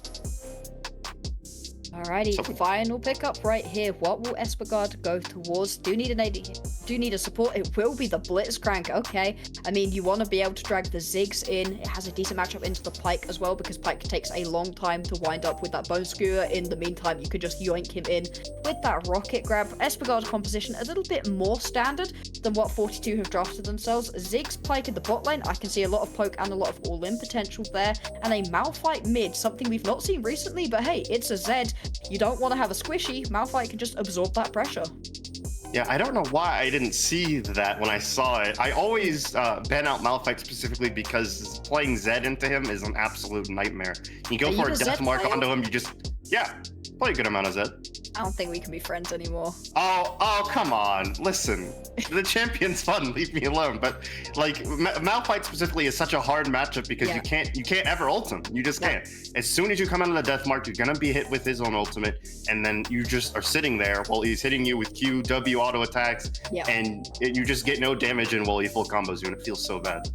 And he's super tanky as well. Really easy with a Malphite to spec into that full armor build to just completely negate what's going to be coming for you. And actually, to You be can fair, kind of go for that. full armor, yeah, is exactly what Yeah. you're going to go for. I expect it to be that frozen heart, sort of frozen gauntlet as well build out of 42 right here, because look at that Jace, AD, getting an AD mid laner, and Ashe doesn't really lay down any AP. Stefan definitely going to have to go towards a little bit of an AP build in order to build something into the kit. Get yourself, at least that Leandri's maybe a demonic demon, something, anything, because this composition has no AP. Yeah, I mean, even if he goes AP, it's only a little bit. He's not, Malphite can be really annoying with the saplings, but that's about the extent of your damage that you're going to be doing onto the Malphite if he goes full tank, full armor. So we'll see how that turns out. As I'm looking at this more and more, I'm realizing the Malphite pick is better and better. If the longer this game goes on, it just gets so much harder for Espergaard. And we saw in the previous game with Monster how if that Zed does not pop off early, and to be fair, it kind of did pop off early, it just doesn't give you that much in the later stage of the game. Who are you going to assassinate onto as this Zed? The answer has to be the Ziggs, because Poppy's tanky, Maokai's tanky. Pike, I mean, maybe you can assassinate him, but he is the support, and the Gnar is a little bit squishy in mini Gnar form and very much not squishy in the Mega Gnar, so you've only really got one potential champion to go for, not even in your lane, so you're not going to be able to bully out into that laning phase, going to have to roam around the map. It makes this composition quite difficult to play versus for composites, but at the same time, compositions only take you so far, and despite the fact I do prefer a lot of what 42 is doing with their composition, Espergaard have a lot of individual playmaking ability. We've seen how much poke you can get out of Elijah on this Jace. Same thing with the Ashe. If you can land some of those enchanted crystal arrows, you have the ability to just shred somebody down, and then a 4v5 will be much easier to play. Yeah, there definitely is a path to victory for Espergaard. I'm not saying this is a for sure loss based on the draft alone, but it is going to be a very difficult game for them to play. They are going to have to, pull off these really good pick plays, like you said, with the Crystal Arrow. They're going to have to win their lanes. If they can, kind of win lane, win game approach to this, that would work out, I think, in their favor. But I mean, still, the longer it goes, the harder it's going to be. You got a lot of scaling options with 42, especially that Malphite. Like I said, he can just keep stacking armor, and he's going to keep getting tankier, and it's going to suck a lot. It's going to be pretty difficult to play this one the later into the game you go. This bottom lane matchup specifically is where I'm going to be really looking. It's a Ziggs, which means poke, poke, poke alongside a Pike. You really don't want to get anywhere near there, but still, whenever we have a Blitzcrank in the game, you got to watch the Blitzcrank, because one rocket gap can completely change the landscape of a team fight or just a laning phase. Ziggs, sure, you have the ability to jump away with that satchel charge, but that's a pretty long wind up to getting away from somebody. It can be pretty difficult to get away from that instantaneous hook of the rocket grab, and Ashe makes running away even harder too, because you're constantly slowed up through that passive. It's a very difficult laning phase for both of these teams, and it's really all about who can land those hooks and make their AD carries into the gods that they need to be able to carry these team fights. Yeah, it's gonna come down to that specifically. Will the Ashe be able to land the arrows? Will the Blitzcrank be able to find those grabs? And will they be able to win those solo lanes? It's gonna be really dependent on those factors. If 42 want to be able, or sorry, if Espergard want to be able to win this one. And like we were saying earlier, this is a very high stakes game. They have to win this if they want to try to make a push for the playoffs or try to avoid relegation. Exactly, both of these teams really fighting for their lives. Espergard have played a ton of games at this point, not won a lot of them, really don't want to get into that relegation match because I've been watching a bit of Div 3 and there are some super strong teams looking to make their way into Division 2. For 42, they're still on the edges of being able to look towards playoffs, with Munster losing earlier on today. You know, that bottom end of playoffs, that 5th, 6th position is huntable, but you have to start winning right now as 42. You don't have a lot of games left in this split. We're into the final week as well, and if they lose, all of a sudden they're waiting on tiebreakers and other teams losing out to be able to make it to playoffs. It's no longer within their hands, and that's a horrible place to be in as a player. You really want it to be up to you if you win or lose, if you make it in or if you don't. So 42, it's up to them right now. Can they beat out an Espergard team that has been struggling? Yep, we'll have to see when we get into it. Just waiting for the delay, I think, at this point, since we are on the live server, I have to wait a little bit longer than usual. But yeah, I mean, I'm really excited for this game. A lot on the line. It's a very interesting comp on both sides. I want to hear from you, Bloxer. Just looking at the drafts alone, do you favor anybody in particular? I mean, I feel like I know the answer, but I want to hear your take anyway. I think I prefer that 42 composition right now. Nameplates off, I think 42 have just drafted themselves a little bit better. It's a better, well-rounded composition. It also has a lot more power in terms of just team fight play. And we saw it in the previous game as well. Individual matchups, even if you get ahead, if you just can't team fight, you won't win out on objectives. You're just going to be able to lose slowly across the course of a game. And without any AP, it just makes team fighting that little bit harder right now for Espergard. Beyond that, Zed, if he doesn't completely pop off, really is not useful come team fights. We saw it previously as well, and it just is not a champion that I've been loving seeing in these big team compositions. And so overall, I think Espergard are going to struggle a little bit in this game. But at the same time, I'm willing to be surprised because both of these teams are down in the bottom side of the standings for a reason. You know, they haven't been having the best time of it. There are executional errors coming through. And so team compositions are one thing, but it's the way these players actually execute that's really going to make the difference. Yeah, and you know, it's like you said earlier, nameplates off, it does seem like 42 have the advantage, but that's the thing, you know, we're not watching, you know, the two greatest teams in the world play to where, you know, those small differences are going to be in the draft. These are players that can make, you know, crucial errors that can completely change the tide of a game. At one moment, you're looking like you're winning. I mean, I know this as an anima fan, I see it all the time. At one moment, you're winning, and then all of a sudden, it only takes one team fight, and then they're destroying your Nexus. So one moment you're up by 20,000 gold versus Venom Crest, and then the next they're destroying your Nexus. Exactly. Oh, yeah, man. anything can happen at this level. So, you know, like you said, I'm open to it as well. I'm open to seeing this Espergard comp work out and seeing them win these lanes and finding the picks they need. But yeah, on paper, I like 42's comp so much. I would love to see these Malphite ultimates as well. See if you could just get in, Oh yeah, knock up 4 people. You know, all of those good plays that we've been seeing recently, and just try to get everybody on your team on the same page. Because, I mean, like Carver said actually previously, the more CC wins, and there is a hell of a lot of CC on both of these compositions to be fair, but 42, they have just bigger AoE CC, and then you've got yourself that Ziggs to just lay down the Mega Inferno Bomb and make sure that everybody burns. oh gosh, yeah. The Malphite Ziggs duo is going to be very deadly in those team fights. We're gonna have to avoid that one at all costs. So we're just gonna have to see how that goes. I think something particularly interesting is the Zed. I do want to talk about. Sure, in lane, he doesn't have the greatest of advantages. Has to play as, actually, I've just found out we have started a pause at the start of the game, so we're just waiting to see when they're gonna figure that out and get back into it. But yeah, going back to what I was saying, although the Zed doesn't have the advantage at all in the mid lane, there are roaming potentials to both top and mid. Maybe he could look for that once he's level 6, look to lay down those death marks on the sideliners and find some kills on the squishies. Definitely a potential option, and as much as I've been, you know, hating on the Zed right now, if that champion does find a couple of kills and you play it well, it just means that you're basically always in a 4v5 because you could go in and get somebody killed. Or you force everybody to take themselves as Zhonya's in order to just try to survive versus that Zed who's popping off. It's a really interesting matchup. I'm also going to be interested to see if it's going to be the Ignite right here, because we saw previously that it wasn't an Ignite. A couple of kills didn't quite go over to the Zed, and it just delayed him getting online for quite a while. If you do take that Ignite, though, you don't have the teleport, aren't going to be able to get into these team fights as easily. It's a real dilemma when you take yourself a champion like this, who really wants to get ahead, but also needs to have that utility in the team fights too. It's certainly a lot easier when you've got an Azir or a Lissandra, those kind of champions where you know what your role is. Your role is to help out the rest of the team and not be the flashy carry yourself. Yeah, and that kind of does seem to be the theme with Espergart's comp is flashy carries. You know, you have lots of outplay potential on their 3 carries, the Jace, the Ashe, and the Zed. So that's another aspect where we were talking about how errors can be made to suddenly change games that look, you know, completely solid. And those are the champions you want to pick in environments like this where it's very volatile. You want to pick the volatile champions, the one that have the outplay potential. You know, we see it all the time at all levels. Zed outplays. I mean, the well-known Faker versus Ryu play. We've seen so many Jace outplays at all levels of play. So this is the comp to run when you want to have volatile, but volatile not necessarily the greatest thing either.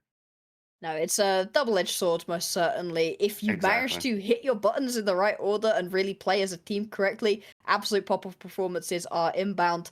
Otherwise, though, you can look a little bit silly, you know, you go flying in and miss all of your skill shots. I mean, not like I'm talking from personal experience or anything, you know. Exactly, yeah. Not. I've never done that. No, I've never messed up my combo on Zed.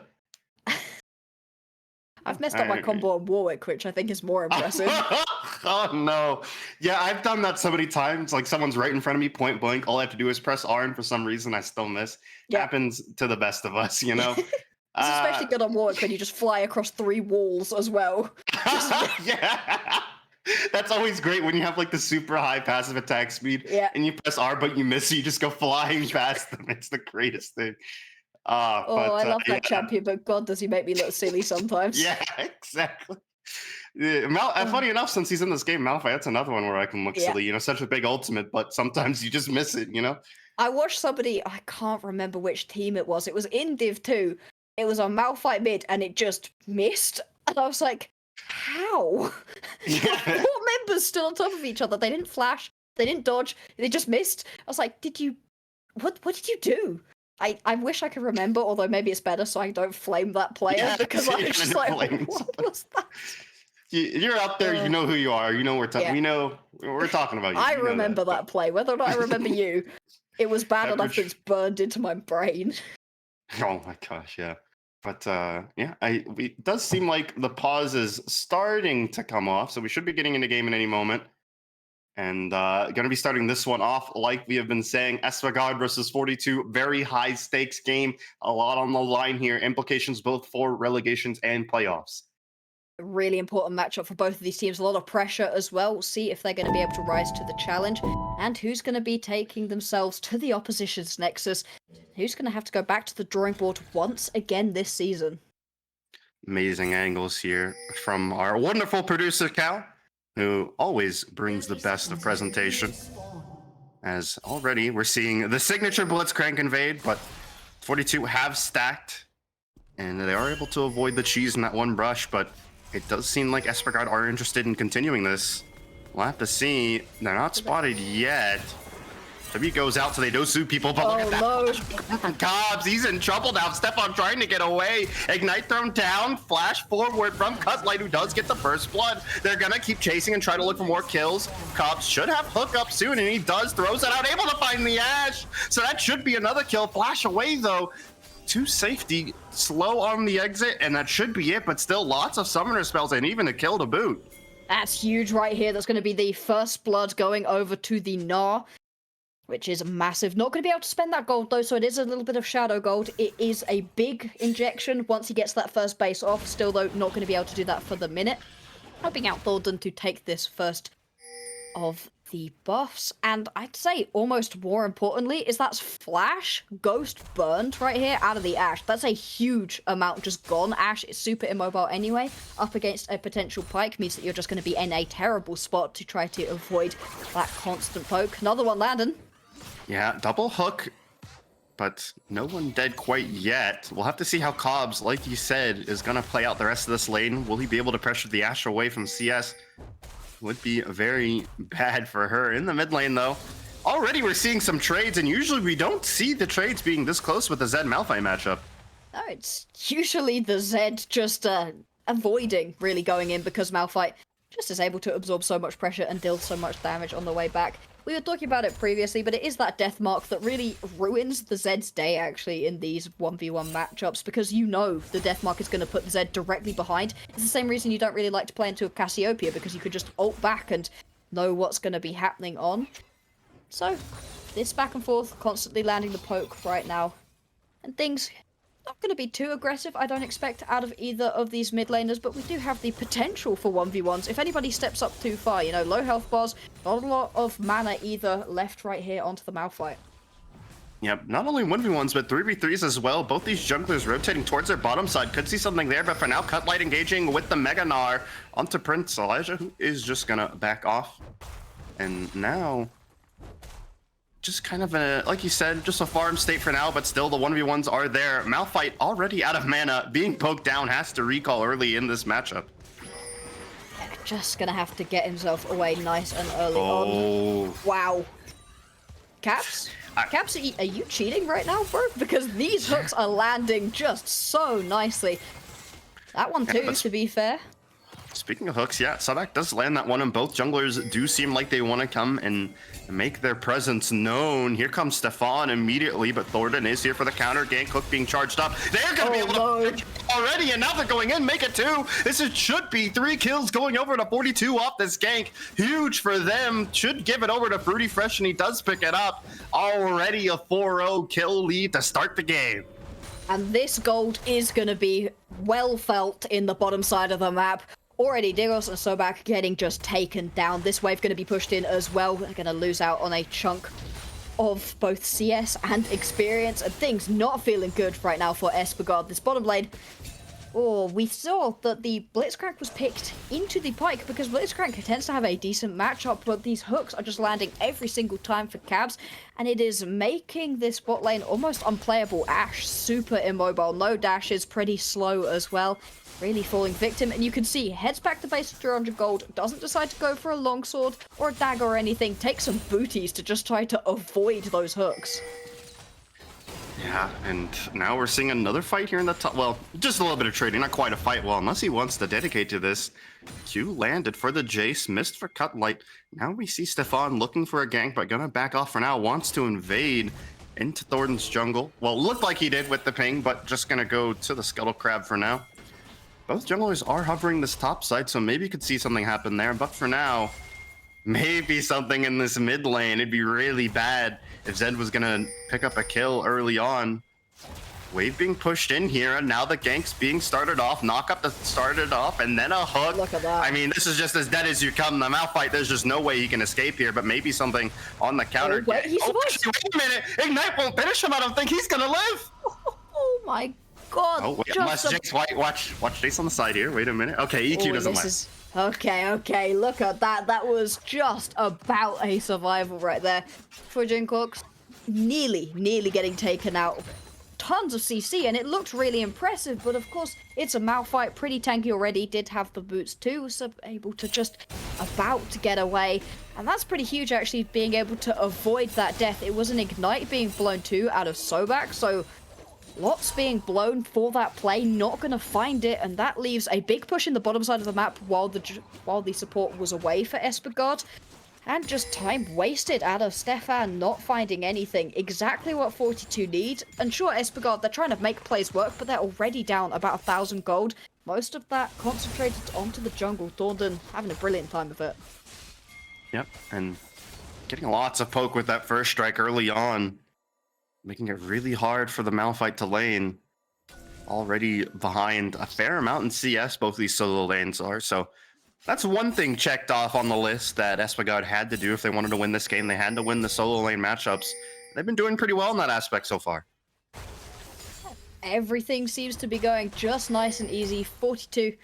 Just need to keep this one going because their composition does team fight better as well than Espagard's. Espagard are all about that poke, constantly trying to use the Jace and the Ashe, those volleys, those accelerated shock blasts.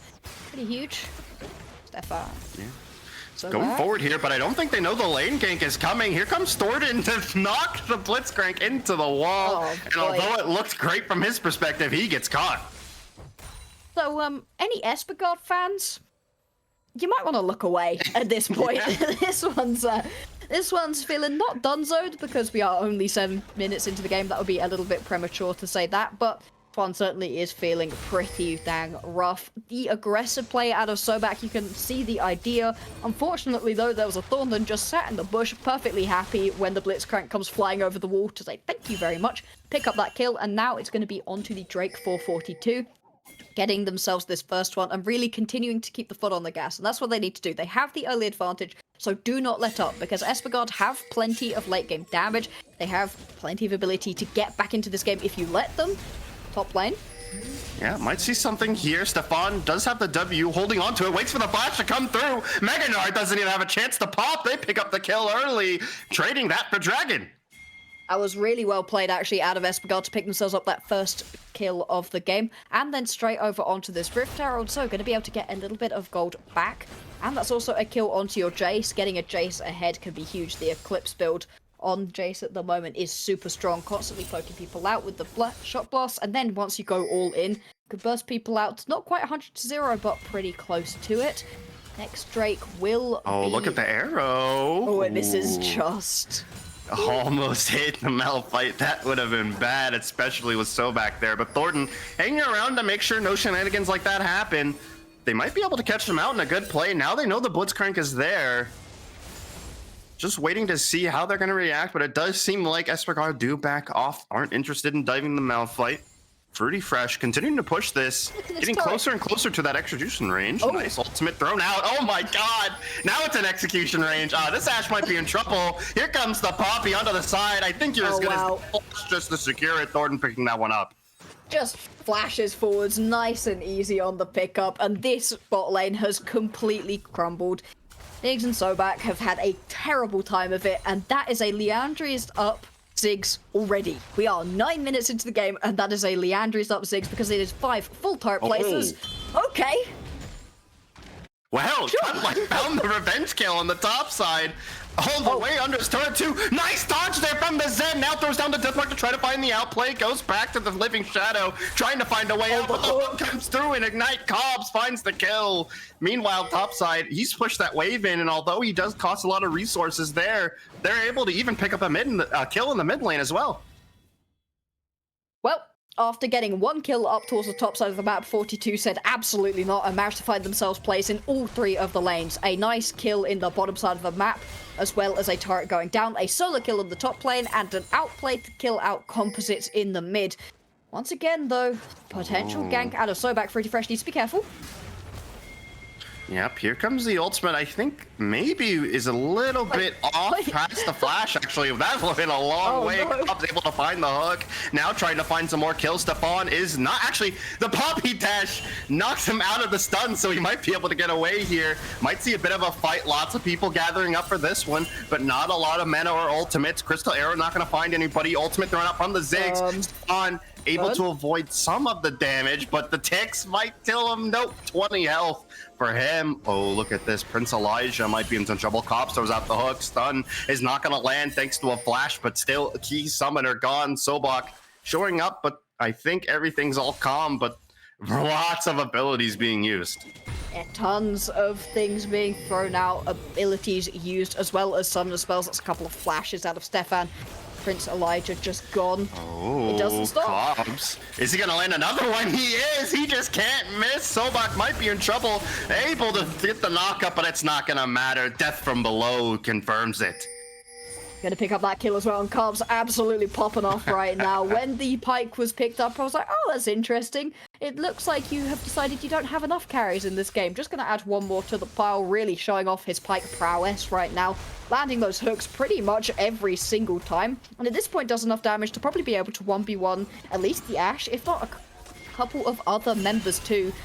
And this is a great map rotation too, out of 42. You know, Fruity Fresh already managed to pick himself up 5 turret plates down towards the bottom side of the map, so take him to the top side to just keep funneling gold into this Ziggs, because this Inferno Bomb is just going to be dealing more and more and more the later we get into the game. Oh, he's looking for something here. Flashes over the wall, able to avoid the hook, shut down, going right into his pocket, but now he might be in some danger. Thornton's chasing, but not dedicating, so he will be able to get out clean, plus the Herald charge up top. Team's gonna respond to this mid lane push now, gonna try to make sure his team, well, already 42 did get the first turret, but trying to find some more as the Crystal Arrow is not gonna quite land. Doesn't hit anybody top either. So they are gonna be able to pick up this turret. Espergard getting one in their pocket. But now 42 hovering this mid side, maybe looking for something, but probably not. Probably just gonna watch Espergard push this one in and watch them leave. Nothing too interesting gonna happen in this mid lane. We have got the wait a next minute. Drake spawning. Oh, Hobbs just can't miss with the hooks, able to find another one. Stefan might be in some trouble. Maybe not though. Nice hook from Solback, pulling Jingox over the wall, but he ults right onto the target. Dash to Polo, slamming down the hammer to pick up that kill. very well played. And I have been highlighting Carbs. We really do need to with all of those hooks. But at the same time, Thornton has been all across the map and is just doing so very much. That heroic charge, he's constantly finding onto walls, stunning people up and making sure that the damage keep landing. Uh-oh, that's not good. A little bit of a misplay might mean the death, but it does go over to Sobek at least. Fruity Fresh not only executed the turret, but killed Blitzcrank with the W as well. That was funny to see. Now Elijah trying to find something at the top here. Cutlay might be in trouble, having to run away. EQ not going to find the target. So still, lots of kills and turrets and gold in general going over to 42, while Espergard just keep playing the catch-up game. Yeah, you can see Espergard, they tried to find a kill and did manage to get one onto Thornton, who stepped up just a little bit too far, but in the end it didn't really matter, simply because you were able to trade it back, a turret and a kill onto Sobak too. Just not quite working out. It's going to be Stefan onto this Drake, but got Fruity Fresh in the area, Cubs too, and Thornton is booking it down here. We might end up with another skirmish. I'm not sure if Espergard would even want to take that though. Yeah. Not quite in position, not a lot of ultimates either, so it does seem like Espergard are going to be able to just take this Hextech Dragon, no issues.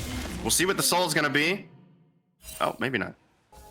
I think it is Chemtech, yeah. I figured it was Chemtech since the Infernal logo is still up there. So yeah, Chemtech Dragon, not the most exciting. I would probably say it's the least exciting, but still, it's something. I will stand behind my statement, and I will say this every single time, that it may be the least interesting soul, but it is the most interesting Rift. Those constant plants with the big range and all of the healing that you can get on the map makes for really interesting team fights and outplay potential, so I like Hextech Soul if just for the Rift. It is more interesting than the others. Yeah, that is fair. Like, we see them right here. The infused plants are always very interesting. They look really cool, too. As getting a zoom in of them. Thank you very much. As Stefan battling out with the red buff. I mean, look at that plant. It's just beautiful. It looks, I'm not gonna lie, it doesn't look like I would want to eat that though. Even knowing like the it would benefits, I don't immediately think I kill would. me, but Yeah, exactly. It looks Instead- poisonous. plenty of healing, as I don't think you're going to go for a dive right here onto a Maokai. Already got that Frozen Gauntlet completed. Arrow lands. Ooh, arrow does land, but unfortunately not a whole lot of follow-up available. It was impressive, but just to show off. And once again, another turret gets put into the Fruity Fresh meat grinder right now. That satchel charge is just shredding through them. All of the outer turrets have now been picked up. Inner turrets are going to be the next ones to come face to face with this Ziggs. Finding plenty of plays right now, and the amount of gold in his back pockets means that, oh yeah, everybody else just completing their first items. That's a normal thing to be getting at 16 minutes into the game. Yeah, that's a completed Leandri's and Shadow Flame right here, 40 Fruity Fresh. The amount of burn damage that this Ziggs does right now is horrifying. Yeah, Fruity Fresh is 1,000 gold short of being up double over the Ash. I mean, this is just ridiculous. The amount of gold that has been funneled into the Ziggs is very scary. As you said, Ash doesn't even have a completed item. Meanwhile, Ziggs is already at 2. The damage differential is going to be massive, and the continued siege threat is going to be huge as well. Oh, and another ultimate. I feel like that one did less than the last one. It did I don't think it burned for quite as much, but at the same time, you don't want to step up for that. And that's just one being used as a wave clear and zoning ult to just get Dig to have to back off. But when we come team fights, it's just going to be so very difficult. Not only when you're all grouped up, can that Inferno Bomb just be laid down and obviously deals a lot of damage, hurts quite a lot, but it's more than that. It is all about those bombs that you can put on the floor. All of those minefields you can put just in an entrance and you just can't walk through. You will lose half of your HP if you want to walk through that one. It can really shut off potential entrances to these objectives and makes walking into any of these team fights so difficult. Ooh, nice try. A Cut Light does not manage to land that one. Still though, big zoning and straight into a pause.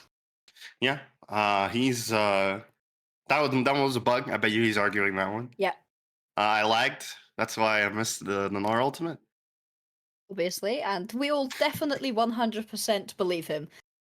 So, I mean, I'll take his word for it.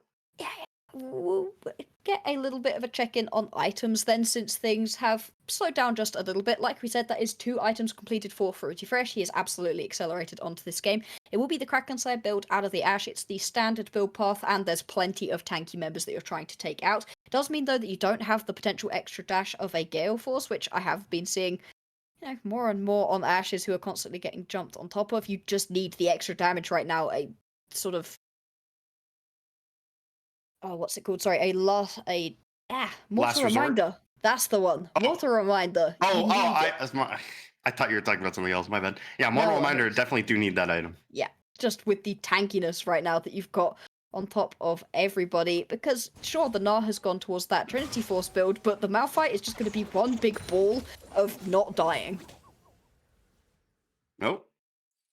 Getting a little bit of a pause here. Yeah, this is just normal Riot. Love to see it. You confuse the game whenever you pause. It's very confusing. Just needs you to don't pause catch online yourself games.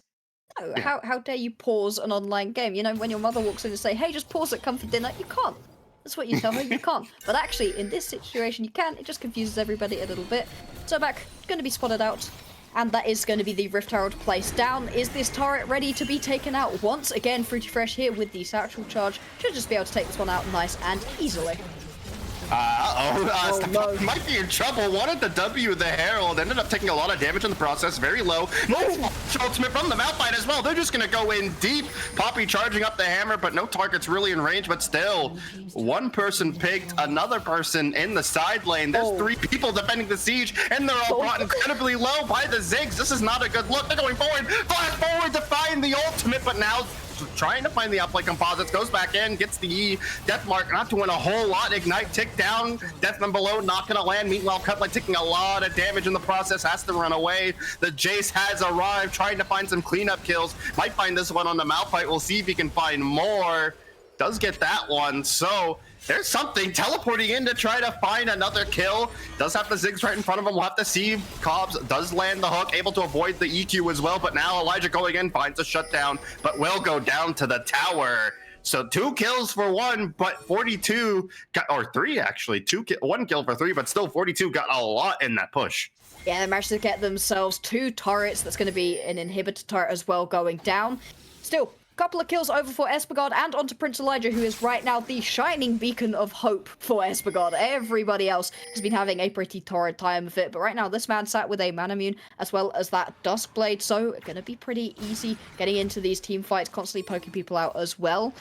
It's good to have somebody you can try to play around, and the gold lead is only 4,000. It's not completely ridiculous. Second Drake as well gonna be picked up for Espagard, so things stabilizing just a little bit, but it took losing 2 turrets for that play to really happen, because 42 had overextended themselves so much. They went in way too far, were trying to push even further and try to get a couple more kills. Cutlight went flying into the back line to try to get that Gnar ulti, and then ended up dueling underneath the Nexus turrets even. Gets taken out for that too. So it's more of 42 overextending, but Espagard punishing on the potential throw.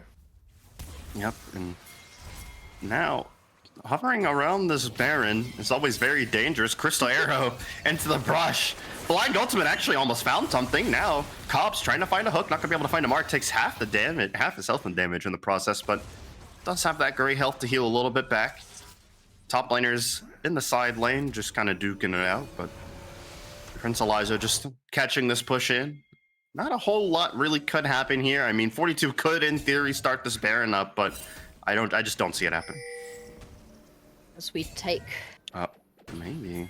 Stefan, just gonna have to walk away from that one. And, oh, actually, that's something I think is incredibly important to note. Stefan has just gone straight towards that Radiant Virtue. Does not have any AP. This is a completely AP-less team composition out of Espergard, and you can see it in the way that we've got plenty of armor being built. To be fair, you know, there's only one champion that's really going to be straight stacking armor, being the Maokai. Sorry, the Malphite. The Gnar, gonna get a little bit, you know, but the rest of the champions not going to be quite as just straight tanky. Still, though, it's not ideal for Espergard, meaning the later and later we go, just the less and less damage Espergard's composition's going to do. Like, yeah, you have a really fed Jace, but at the same time, can he do anything? Not really. Yeah, I mean, it's like I was saying in the Champion Select, the longer this game goes, the harder it's going to be to kill Malphite.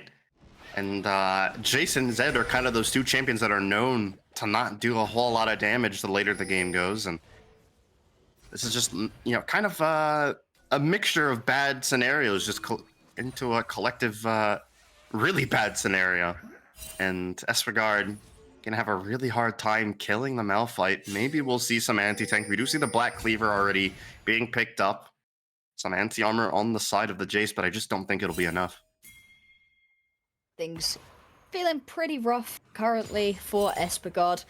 42, well on their way to their second items, you know, if you haven't already completed it by 16 minutes in the case of Fruity Fresh. But the acceleration has been slowed down because getting those first outer turrets is pretty easy as a Ziggs.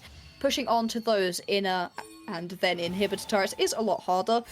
Still though, sitting with a decent chunk of gold, about 5,000 up at the moment. Couple of Drakes to Espergard means that the Drake stacking is at least one thing that they don't need to worry about. But this this Baron has now spawned. 42 got a ton of wards all over this top side of the map. It would be pretty much complete darkness for Espergard if they want to walk in, should 42 start up the Drake. Well, Composite gonna just be starting this one off, holding on to the ultimate. Malphite just waiting for the right opportunity. Lots of damage coming through though. The Black Cleaver stacking up. Does run out of energy eventually, but Malphite not even close to being in any real danger. It's not that often that you see Zeds try to take somebody out in an extended fight. You know, usually it's jump in, pop them. Stefan. Oh, that's not good. Stefan has to use the ultimate. It still might not save him. Has to flash away. But the Malphite is right here. Fruity Fresh picking up the kill. Now Baron probably going to be in their sights. No jungler. Just might steal it away. They have the positioning as well. We'll have to see how Espergard want to play this. This is do or die. They need to win this fight if they want to keep their alive. Knock up or knock away there from Thornton is going to make this fight even easier for 42. They're going to turn off the Baron though and try to find some kills. They find one onto the Ashe, who is stuck in the backside. Now, they don't think they can restart this Baron. It has full healed, so they are just gonna back up, but still, 2 kills over to them, and they're threatening the Baron, threatening these game-ending objectives. It was a pretty messy team fight right there out of 42, to be fair, managing to get that initial pick onto Stefan, and at that point you can understand why they just want to go straight towards the Baron, but there was no blast coming around the back of the pit, ended up with everybody getting a little bit split out. Unfortunately, he was just on the backside trying to find some damage. Without the rest of the team, they're pretty easy to turn onto an Ashe with all of the gap close and engage. Now we've got a Drake spawning in 10 seconds time. 42 have control of the pit area, but still plenty of vision for Espergard and members on their way. The Ashe is going to be late to this party. Everybody else, though, is ready to fight. Yeah, not only late, but did burn both the Ghost and the Flash when she got picked a moment ago. It doesn't have this for this upcoming fight. Now 42 moving into the pit, just forcing them out, bullying them just with their presence alone. But Espergard looking to go back in. Nice ultimate on the side there. Lovely. Look at the damage coming through from 42. Just picking people off left and right, but now Espergard fighting lots of damage of their own, able to get some kills, chasing further. Sobek kept behind the hook. No one even falling down on the side of Espergard. Composite brought very low, but it wasn't enough. Now Chemtech Dragon going over to them. This is going to be a soul plate for Espergard. Huge team fight right there for Espergard, and it all came off of the back of Cabs getting caught out on the side lane. Most of the hooks that have landed and been impactful this game have been out of Cabs, but instead Sobek landing just the perfect one to be able to take out this carry. And the Pike's been so impactful during this game. As soon as he's gone, 42 are missing quite a lot of their damage. Ultimates had also been blown during that previous fight around the Baron. Things weren't quite up. Espagard coming out on top, sole point for them, means that they can really dictate the pace of this game a little bit more than they have any right to do so. They're still down by 4,000 gold. They're not back in this game completely, but the fact that they can even find team fights like this while down as much gold as they are is huge. Still going to have to fight around the Baron, but making things work, and that's what they have to do with this composition. In a straight 5v5, the just team fight ultimates are better out of 42, but if you can find that initial pick, all of a sudden, Espagard can begin to win these fights.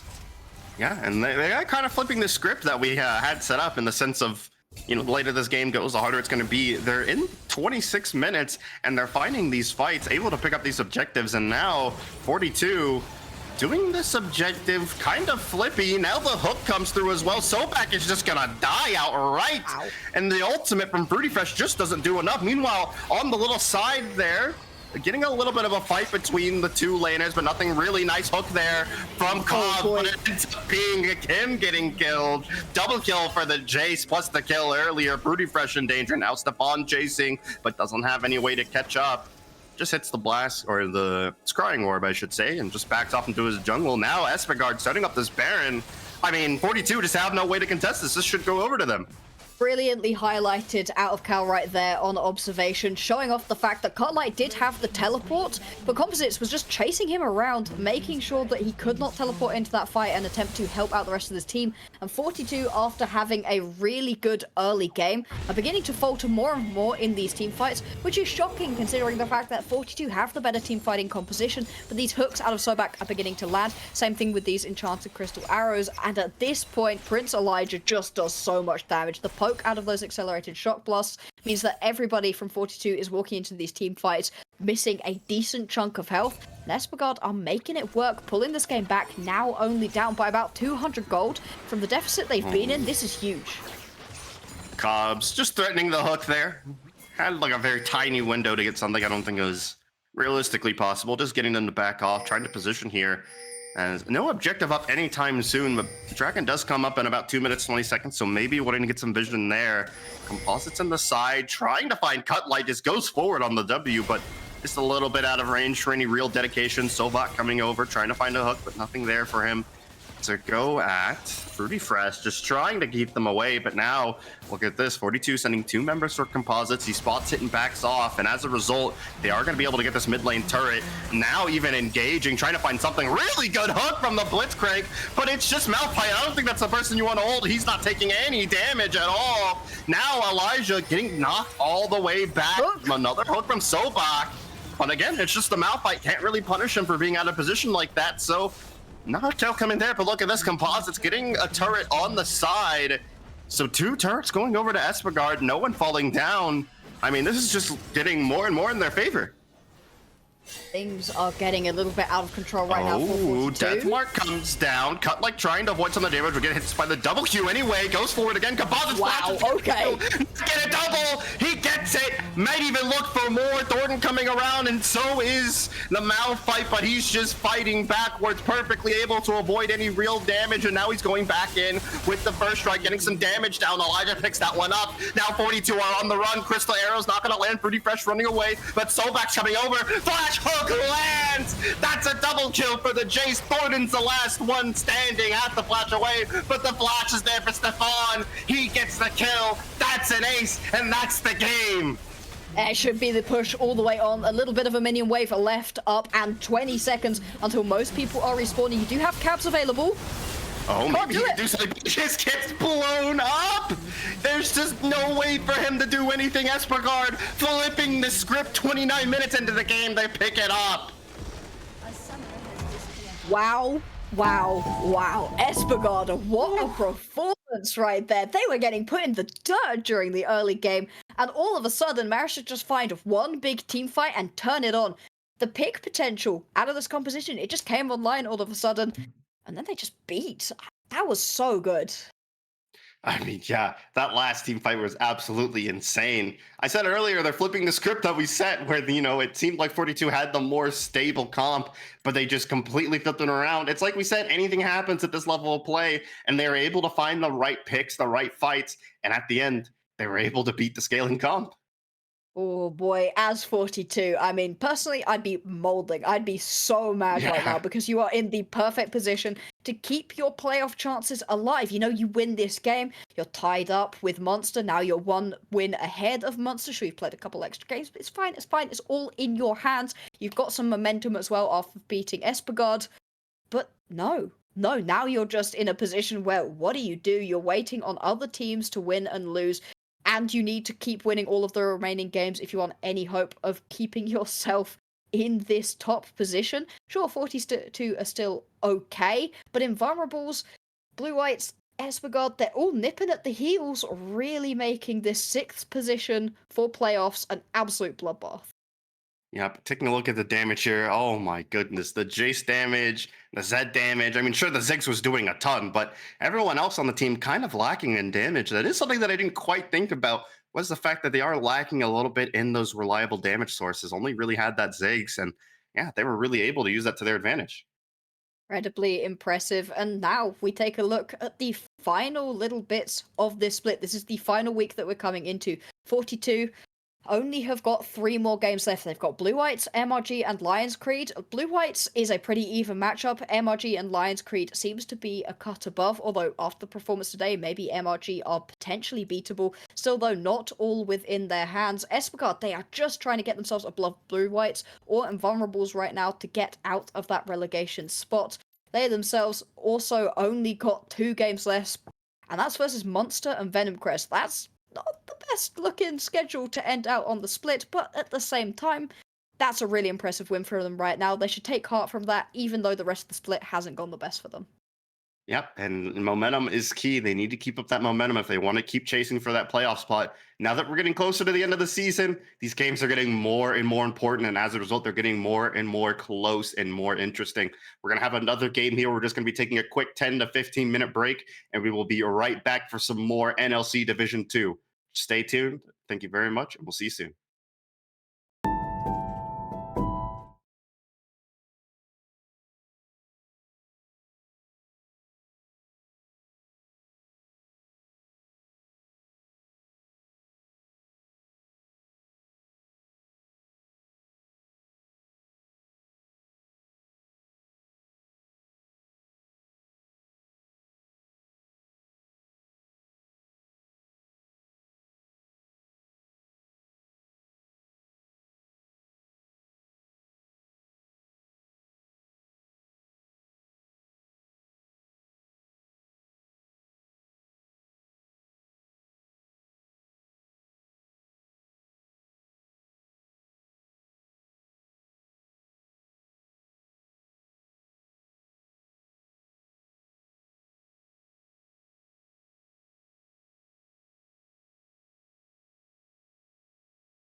Hello, everybody, and welcome back. And this feels very odd. I was on holiday yesterday. Carvis, what's going on? Why have you dragged me back?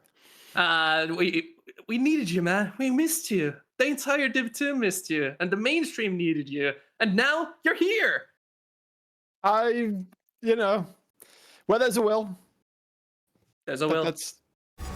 Yeah, here I am. Hey guys, how you doing? Blue Whites versus Invulnerables is the game that we're here to witness, by the way.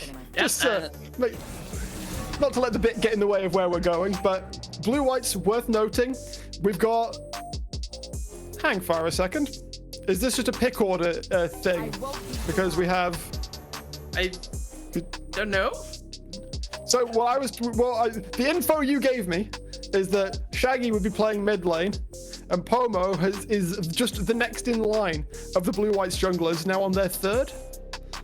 Yeah, originally Bobas was the jungler, got benched. Then they had their original. Actually, this is the fourth jungle. I was wrong. So they had their original Div 3 jungle join them in for a substitute game. That was Jones. And then they had Piki, one of their, I'm not sure if he's a manager or a positional coach or what he is. He played jungle for a game, and now we have Shaggy on the jungle position at least. So we'll get to see how Blue Whites are cooking this one up. But at least the player quality is now at an all-time high for the Blue Whites roster. So first rotation of bans has come through. Not really much to talk about, honestly. This is a whole bunch of standards all across the board. Kai'Sa has been left open. Might be something the teams want to look towards. Jace is open as well, and so is that. Rel going to be locked right in for Blue Whites. Yeah, Rel, not surprising at all. Followed up by Kai'Sa and some sort of an aggressive support, I'd assume, to have some counterplay against this Rel. We've seen a lot of Nautilus matching up against Rel just because you are able to cancel the crash down with your own Q if needed. Instead, choosing to pick up the flex pick of the Jace, possibly letting Blue White show their cards first before they go for the support counterpick. Usually they go with something like an Ash to with them. Yep, works out pretty nicely. And we've got double flex going on because if you are of a cooking variety, then Kai'Sa can totally be put into the mid lane as well. We saw VTO play it to some success. And looks like Blue Whites are going to respond with a flex of their own. The Tristana picked up, can go mid, can go bot. It may just be, we're going to the gym, it's all flexes day. Yeah, and very consistent flexes. This is a very good champion, but hasn't seen too much success being blind picked. Has a ton of really annoying counter picks Aatrox has to deal with. MyCash choosing to pilot here though. So things like Fiora, Olaf, all of these ranged top laners now just really, really damn good against this top lane champion. Yone being hovered though. Not sure about this matchup. Okay, production has confirmed that Pomo will be jungling. It is just a misordering of the players there for Blue White. So Shaggy is going to be mid lane, Pomo is going to be jungling, Cassante is the final lock-in of the first phase of picks. Where are we looking to try and pinch now from Blue Whites? Because do they expect the Tristana to be mid and try and take away carries? Because, well, there goes the Samira. And this has been MKR's by far best champion recently performing on it, getting a 1 versus 4 quadra kill against Venom Crest of all teams, just demolishing with that and almost carrying the team on his back, heavily getting targeted. And I wouldn't be surprised if something like an Ashe or some sort of another Hyper Terry gets taken out as well. Braum also taken off the table, really annoying for Tristana to deal with. Alistair is still up right now, who is one of those other hereditary counters to the Rel, because Pulverize notes the crash down. Ivan will be the final takeaway from Invulnerables here. I think if the Alistair stays up and Marcusa has any experience playing it, I think that's where I would look, or at least I would expect Invulnerables to look for their support option. Poppy, of course, was that last ban. Leona does similar things, it's not quite as good into the Rel. Yeah, Leona offering a ranged engage and more of a follow-up type of thing if they want to pick another additional engaging champion to go along with this on R5. We still don't know the exact positioning of any of these champions other than the Leona. Could go... I mean, you could have some really memey flex picks here. I think we can infer that Kaiser's going bot lane. You haven't seen people cook. I've seen... We're going to play Jace Leona bot lane. I've sane Jace be played in a kill lane bot side in an actual high elo competitive game. However, Blue West Stain tried it through, going for the Syndra, revealing that the Tristana is indeed going bot side of the map. And Rakan... Hold up. Is this a real jungle? This could be a real jungle, an incredibly aggressive bot side. And Rakan really good against Leona. If you ever play Zenith play, Rakan just instantly interrupt with his own W, preventing the CC chain. And it does indeed get locked in. We do have real jungle along with the Tristana. We saw one of these lanes already with Lucian. I don't remember which of the major leagues played it, but it is incredibly strong at killing in the early levels. 2 points. One, let's go, Rel Jungle. When it first got reworked, I played quite a bit of it. It's really, really fun. And the last lock-in is going to be the Gragas. Okay, so we'll see some shuffling around. Gragas will be the jungler here, I assume, for Invulnerables, which means I'm expecting to see the Cassante in the top. There we go. Now, there is a weird sort of flip side to the Rakan Leona matchup. It's basically whoever tries to go in first loses. Because Rakan tries to go in, Leona, Shield of Daybreak, Zenith Blade, drops the Solar Flare on his head, he can't get out. Or, as you've already explained, Leona tries to go in, Rakan nopes it, and they find themselves at a complete null state. So perhaps slightly more serious consequences for the Rakan if he gets a little too cheeky. But yeah, there's plenty of playmaking from both sides there. The main problem that Leona lacks compared to Rakan is the disengage tool that Rakan has as an own shield. While Leona heads in, gets cancelled, she ain't coming out, while Rakan can still escape from the bad situation. And with Tristana being on the bot side, they have so much falling potential with the Rel follow-up possibly coming in.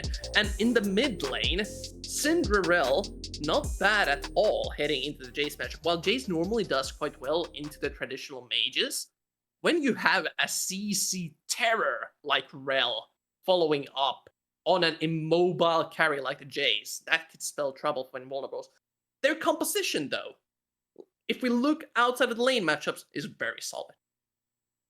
Definitely. And right now, there is a potential concern, I would say, for the side of Invulnerables. That, I mean, we're going to assume Kalen Boss is going for the AP heavy Gragas, so that will mostly... Oh, wait, what am I talking about? Never mind. I've been away too long. AP Kaiser is like the only flavor of the month, so you could have a full tank Gragas, and your damage distribution would be A-okay.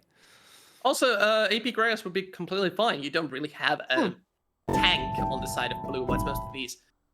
Rel will mostly be building utility items, and Aatrox will be stacking as much HP as he can, along with things like Goldrink, Sterex, and all kinds of bruiser items. So even that could be a thing, but we are heading into the Rift. That we are for the third and final game of the day. Blue-whites on the blue side, Invulnerables on the red, and of course, both of them trying to scrap their way towards those last playoff spaces. We had some good news and bad news from the previous game, Carvis. The good news was that 42 lost. The bad news was that Espigard won. This does make the situation for Blue-whites very interesting, because Espigard is their main contention for the relegation spot. But 42 is the main contention for the playoff spot. And this makes things very interesting for both of these teams. A win is everything if they want to keep their spot in the standings as solid as possible. Minions have spawned. Definitely. Right now we're seeing so standard for the most part, although my cash is going to sneak in. I do think that ward was spotted out by Sama, but it may be left unmolested, which means it will spot Kalen Boss out, especially if he wants to start on those chickens. And of course, that little bit of extra knowledge is going to be incredibly helpful, especially for Pomo, who is on this rel, has been hit several times in terms of jungle clear speed. So I definitely expect the Gragas to be getting through the jungle that bit quicker in the early game. Yeah, also both jungle starting Leash on the same side both recognize that this bot lane is where things are going to be happening. There's engaged potential on both sides, and the extra damage may be everything. Oh, that was a little scary. We didn't see anything, it's fine. What the heavens happened in the bot side? Boltox, please tell me you didn't do what I think you did. Well, there's Ignites burnt on Marcusa, no flashes on either support, so some sort of early engage happened, and sadly the Rakan squishier than the Leona. Especially, we said it, I said it, I told him, whoever goes in first loses. That is... We'll have to see how that played out. Well, we're gonna get to see you. the replay of what happened here. Just a regular old stun. When it gets spin, Boltox just misses the knock-up, and that's already the trade completely gone haywire for them. Yep. Both flashes burned towards the bot side, but first blood secured. It was Marcusa who picked it up, so not optimal, but a kill's a kill, my guy.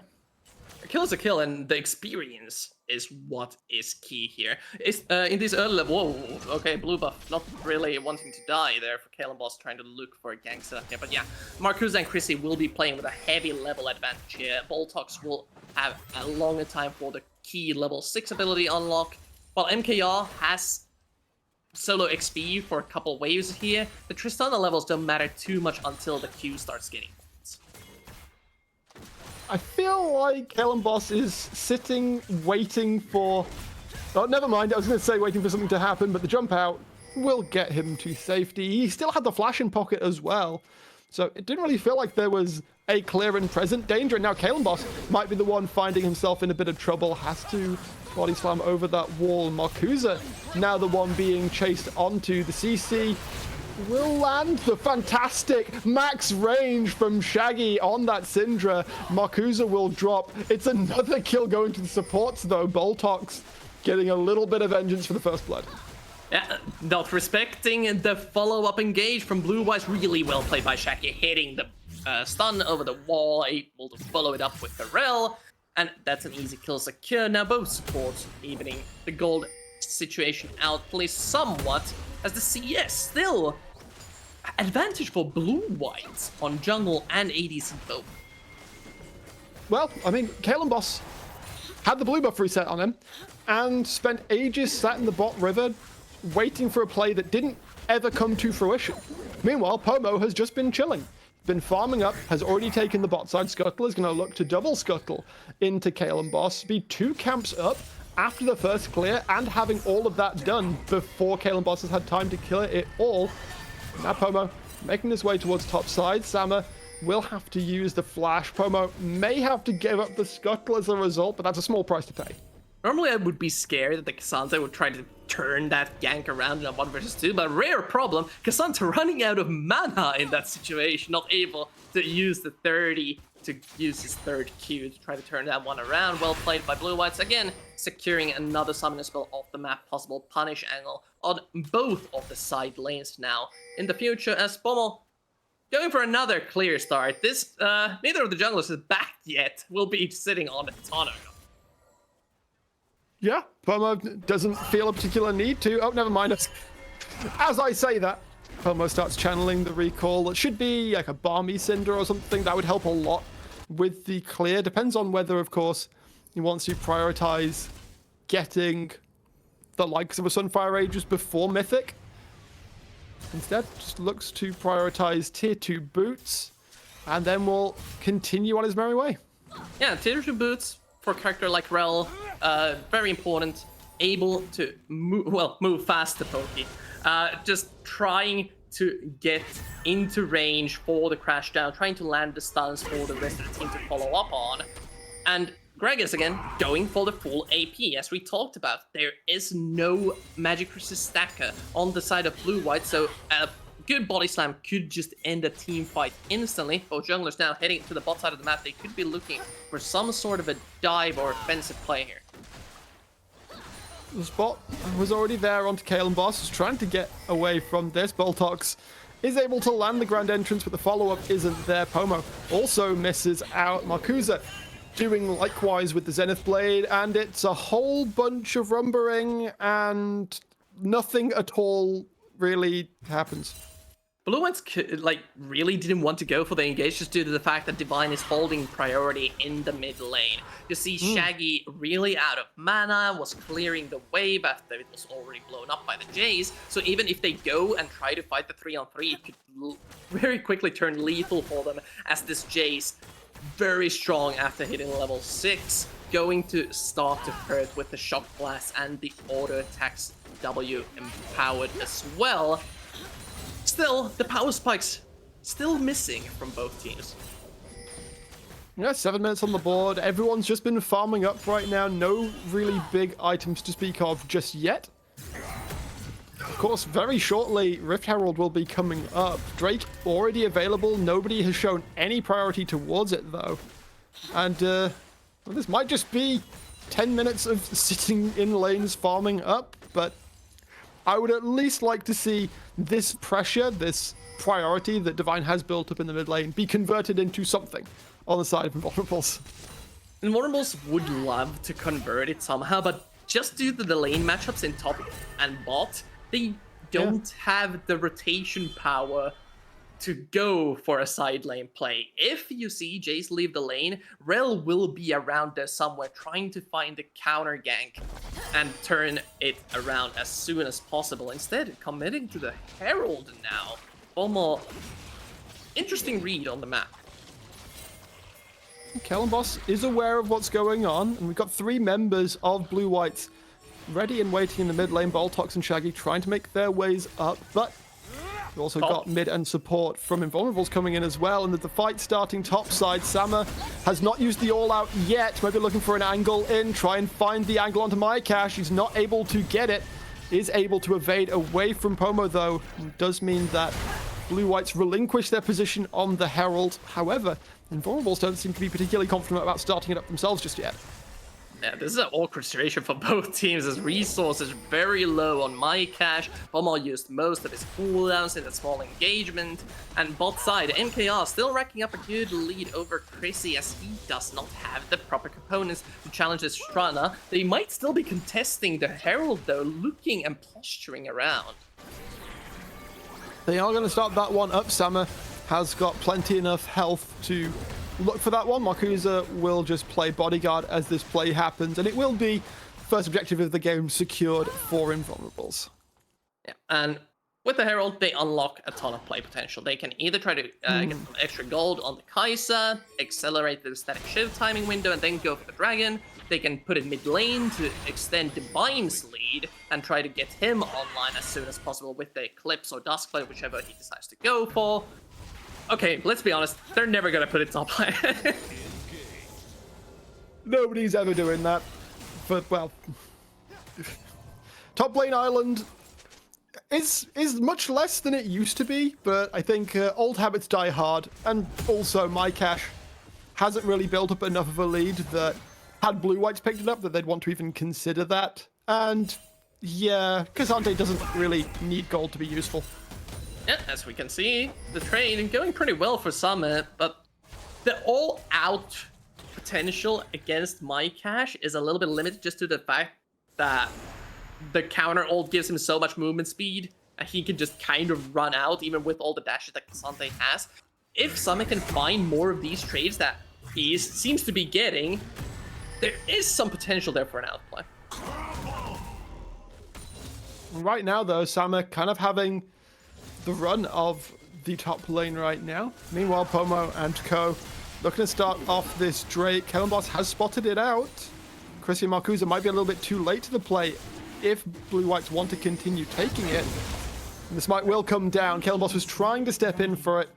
It will be Pomo who secures it, though. A little bit spooky there with 200 HP left on the Dragon, but they are able to secure it. It's a very aggressive posturing again from Invulnerables. Want to crack this Herald, get the plates before they go down, and so Chrissy gets the money, but on the flank, Blue Whites is looking for a play. Syndra teleport coming in as well.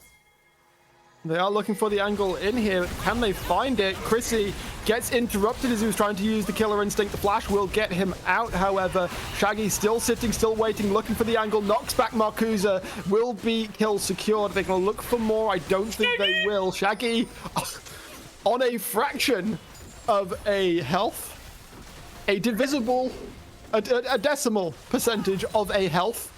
Is able to survive, however. Clean pickup onto Marcusa. Blue Whites make good on their play.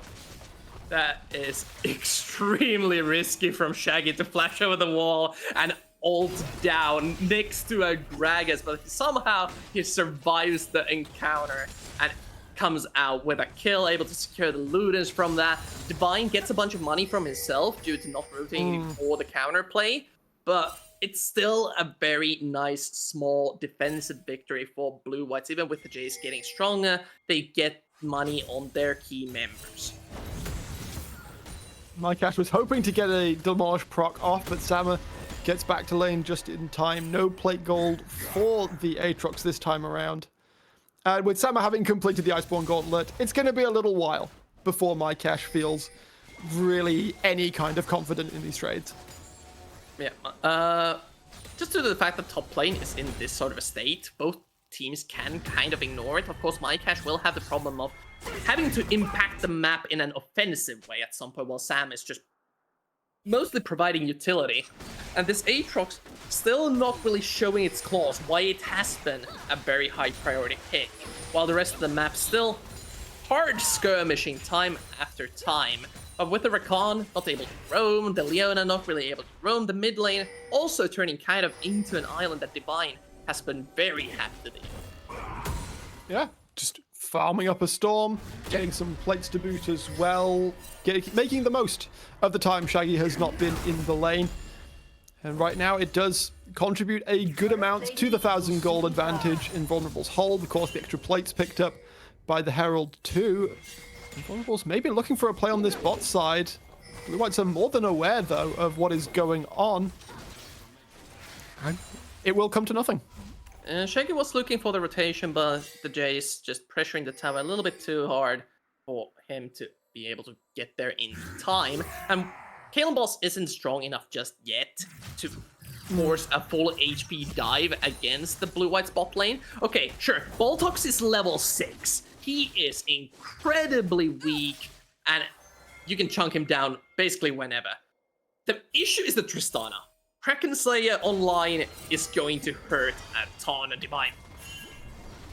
Pomo is looking for it, but speedy as that Iron Horsey is, Divine, with the acceleration gate, is just going to chill. And again, another play attempted, but nothing spotted. I say that though, Shaggy gets jumped. However, the explosive cask sends him the wrong direction. Boltox now looking in on towards Chrissy, who went for MKR, now locked alone in the bot lane. I don't know if Blue Whites can commit underneath this tower. With the shift completed as well, should be able to clear out the wave pretty effectively. I don't know. There's not really much to see. Top lane is fighting, nothing happening. So standard. It's still a ton of like damage testing, playful trades, not really committing into anything except for the solar flare. MKR does get stunned up. Chrissy will be able to, or Chrissy was trying to find the damage, but Boltox will stop that one from coming through. Again, another play, some summoners burned. Nobody's hitting the floor though. The caster curse striking once again. Nobody's committing for everything, and instantly we see a solar flare come down. You never should do these absolutes, because the players will instantly have some revenge on you. But Kalen Boss happily securing the Herald on this part. Yep, second Herald picked up for Invulnerables here. The Drake is coming up in just a second. I think that is Blue White's priority, obviously wanting to get that stacking up as quickly as possible. First brick will also be secured by MKR. And for now, Shaggy I want to keep an eye on, but I think he knows well enough that Kellen Boss was there. The Herald will be dropped in the mid lane. This should basically put paid to first turret. However, the engage is going to come through after Blue Whites finish up the Drake Boltox. MKR trying to run for the hills. Pomo is already out. The damage comes through, though. The burst is there. MKR will drop. Boltox getting chased down. A body slam would do the trick. Q will come through from Pomo. The blast cone is more than enough to get them out. Thank you, Chemtech Rift, saving the lives of Blue Whites. Oh, Shaggy also saving his own life with that flash. Divine really feeling himself after that shock blast damage test on the Tristana top side. We have a full-on commitment from Mycash. Darkflight got used. Or World Ender, sorry. Darkflight's the dash. It's been a little while since I've seen an Aatrox. Forgive me for any slight issues. Thank you, production. just in case you need reminding, buddy. Love you too, Cow. But yes, World Ender was committed. Again, nothing really comes of it. What does come out of it is the World Ender being committed without Sam really burning anything. Again, there's an all-in angle there. If the team wants to follow up on it, they can pressure the topside tower. Chrissy now has the static shift finished. He should be able to clear the wave alone for quite some time. There's the Jace that can roam top side. Only a couple, about 60-ish stacks left on the Manamune. So he's able to get the huge power spike for Jace eventually. And with all these towers getting cracked down, the top lane rotation is eventually going to be there. Yeah, and that now, 2 towers picked up for the side of Invulnerables. They find themselves around 3k in the advantage. Sama looking to push forwards on towards Mycash. I start saying something and then nothing happens. I feel like this is one of the lower action games I've covered recently. Yep. I'm just waiting. He's like, guys, make something exciting happen. Keep sounding like an idiot over here, and I have no problems, doing that myself. But both teams are trying to make something happen. It's just that the defensive rotations have been good enough, so there isn't an angle there. Even though the cooldowns are down on some of these champions, like the Flash on Leona, that's a key engage tool. The Boltox also missing his Flash, another key engage tool. Tristana, no Flash. Well, now Pomo, no Flash, because he was too deep in the jungle. All of these tools are needed for the fights to happen. So we need, it's probably going to take another 2 minutes or so before we see a good on 4-on-4, 5-on-5 fight for the extra dragon, because Blue Whites already has 2 points secured on that. Yeah, getting to the point where Invulnerables really want to commit. Pomo might find himself in a little bit of a pickle. However, in a matter of fact, as the damage comes through, MKR and Mycash will make mincemeat of Marcusa and Kalenboss, and now it's full retreat. Chrissy has to flash, but he's so very low. One more hit will be a double kill for Mycash. Divine goes in, deletes MKR, but can he get out of this one? I do not think so. That'll be another kill for the Aatrox here. Meanwhile, Sama takes down Shaggy. The Pomo and Mycash now on the chase. The all-out is still up, so he is still taking some real damage, but he's dealing some as well. Boltox is going to have to come in as well. This Cassante, so pesky, is going to be able to dash out as well. Ignite is ticking. The blast cone, one more hit would do the trick. And Ignite finally ticks down. Sama will fall, and that fight that took just shy of a minute to complete will end in favor of Blue Whites. Dubstep Ignite, fade away from Boltox. We get to see how this fight started out once again as Kalenboss and Marcusa a little bit too deep without the rest of the team. Even with the teleports coming in, it's way too late for Invulnerables to keep that fight going as 2 of their key frontliners are already dead. Shaggy almost one-taps Chrissy, and this is where Blue Whites overextends. MKR not respecting the Jace Duskblade at all, even though Divine gets the counter kill, falling himself. On the backside, Summer had found Shaggy. Triple kill for Mycash, but Invulnerables have gotten the kills that they needed to stop any further plays, for example, in the mid lane. They got some gold as well on some key members of the team. Definitely, and the gold lead is still there for Invulnerables. It's not quite as large as it once was, 1.5k. But right now, Blue Whites feeling a little more confident to push forwards, try and get some damage down. They aren't able to do anything really to this mid tower, however, because Static Shiv, it melts waves. absolutely melts them at this point in the game. It does, and that offers a ton more rotation potential. Even though this dragon has just spawned, the positioning is good. They're looking for it. The damage is there. Kalen Boss is removed. Magnet Storm will find two members, Sama and Marcusa, trying to get out. Sama will be left to the wolves, or the lions in this case, of Blue Whites. Chrissy running out. Marcusa has escaped. Divine will go towards the top side. Instead, Blue Whites thinking they might be able to have an angle on towards the big purple one. They are thinking about it. Divine has a pretty good position to try to poke in some damage, maybe even chunk Divine down enough that Blue Whites get scared. But if Baltox is able to spot him out, this should be a fairly easy objective secured for Blue Whites. And after the reset, they will have a bunch of money to spend. We see on the bottom left, Kai'Sa trying to solo out the dragon. They do know that this is happening, but they don't have any ways to get a good rotation, and they just have to be happy with the one objective that they got, and instead go for the towers. Well, Baron secured in trade for Invulnerables getting their first Drake of the game. It's not the worst. Slows down the Blue-White's Drake stacking a little bit, but I don't think they're going to be too upset about that. They are back out onto the map, now with a gold advantage on their side. Shaggy, 2 items completed, well on the way towards a third. How's he doing on the Splints of Wrath, actually, production? Could we have a check-in on that one? Obviously, stacking 96. up quite nicely, just shy of 100. And of course, when you hit the, was it 120 stacks? You have fully completed it out. Yep, 120 is where the extra ability power comes into play. What is also coming into play, though, is these item power spikes from Blue Whites. Black Cleaver now down for my cash after the triple kill he got in one of the fights. Huge boost to his income, has been catching up to some constantly now pressuring down this top side as Blue Whites just taking control everywhere they want to, and Invulnerable struggling to respond to this. Sama gets forced off the top tower. However, the rest of Invulnerables are here. Kalen Boss not able to lock up Boltox. They do need to get out of this one. Boltox now looking for the way forwards, going on towards Kalen Boss. Sama getting chunked out, will go all out. Pomo going to keep the rest of them busy. 4 members caught in the Magnet Storm. The damage isn't really there, though. No one is dying just yet. Shaggy arrives, however, and MyCash will knock down Marcusa. Shaggy will send Sama packing, and Invulnerables will be limping back to their inhibitor turrets. 2 members and 2 turrets, worse for wear.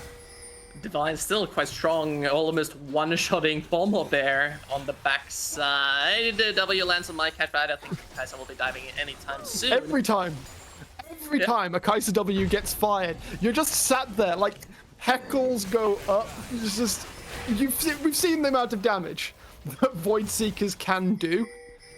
And, yeah. It's one of those abilities that you don't want to eat at all. Kind of like a shock blast, but ×2 sometimes. But we can see the replay of this fight as Kalen Boss completely whiffed the entire combo. Blue White sees the chance to go in, and it is the Gragas with missing cooldowns that they go on to. Even with the Syndra not here, Invulnerable's just not able to get through this rail. So insanely tanky, and when Shaggy shows up, the fight is pretty much done as Invulnerables haven't secured a kill. They were down a man in this fight Blue Whites was, and Invulnerable still not able to win a fight. Yeah, at this point, 2 items completed for Pomo. 009, having a fantastic impact on this game thus far. And yeah, they were not able to deal with him. The AP damage primarily of Kalen Boss and Chrissy, quite nicely dealt with by the Abyssal Mask pickup. Now they're just going to continue to leverage their pressure across the map. Only 1 remaining piece of standing gold on the map. It's that tier 2 in mid lane. And that gold lead is starting to balloon out now for the side of Blue Whites. Nearly 5k up, and we can see the differences starting to show. Top lane, MyCash had a slightly rough early game, but now 1.5k or so in the lead after that big fight near the Drake pit. 2k in the advantage for MKR, has been farming up a storm as well, and of course scaling up all the while with the draw bead. Yeah, and this just taking note how Invulnerables has been ahead in gold for most of this game for the first 15 or 20 minutes. This swing is huge for Blue Whites. 3 items on the Syndra. Shaggy will be taking lives instant. Homo was looking for it. I think it might have been a little bit too soon. The team was a little ways back, but ends up none the worse for it. MyCash having to flash away. Sama has already burnt his own. Support is coming for both of these top players. It will end up be bruised, bloody noses, but nobody falling once again. The final tower outside of the base of Invulnerables will be dropped. Blue Whites now have that opportunity. Step back, look to prioritize this next Drake in 40 seconds time, get themselves to Soul Point, and they have a pre-built game win condition, effectively. Soul, 5.5 minutes away if they can pick it up basically on spawn. Baron, just over a minute away as well.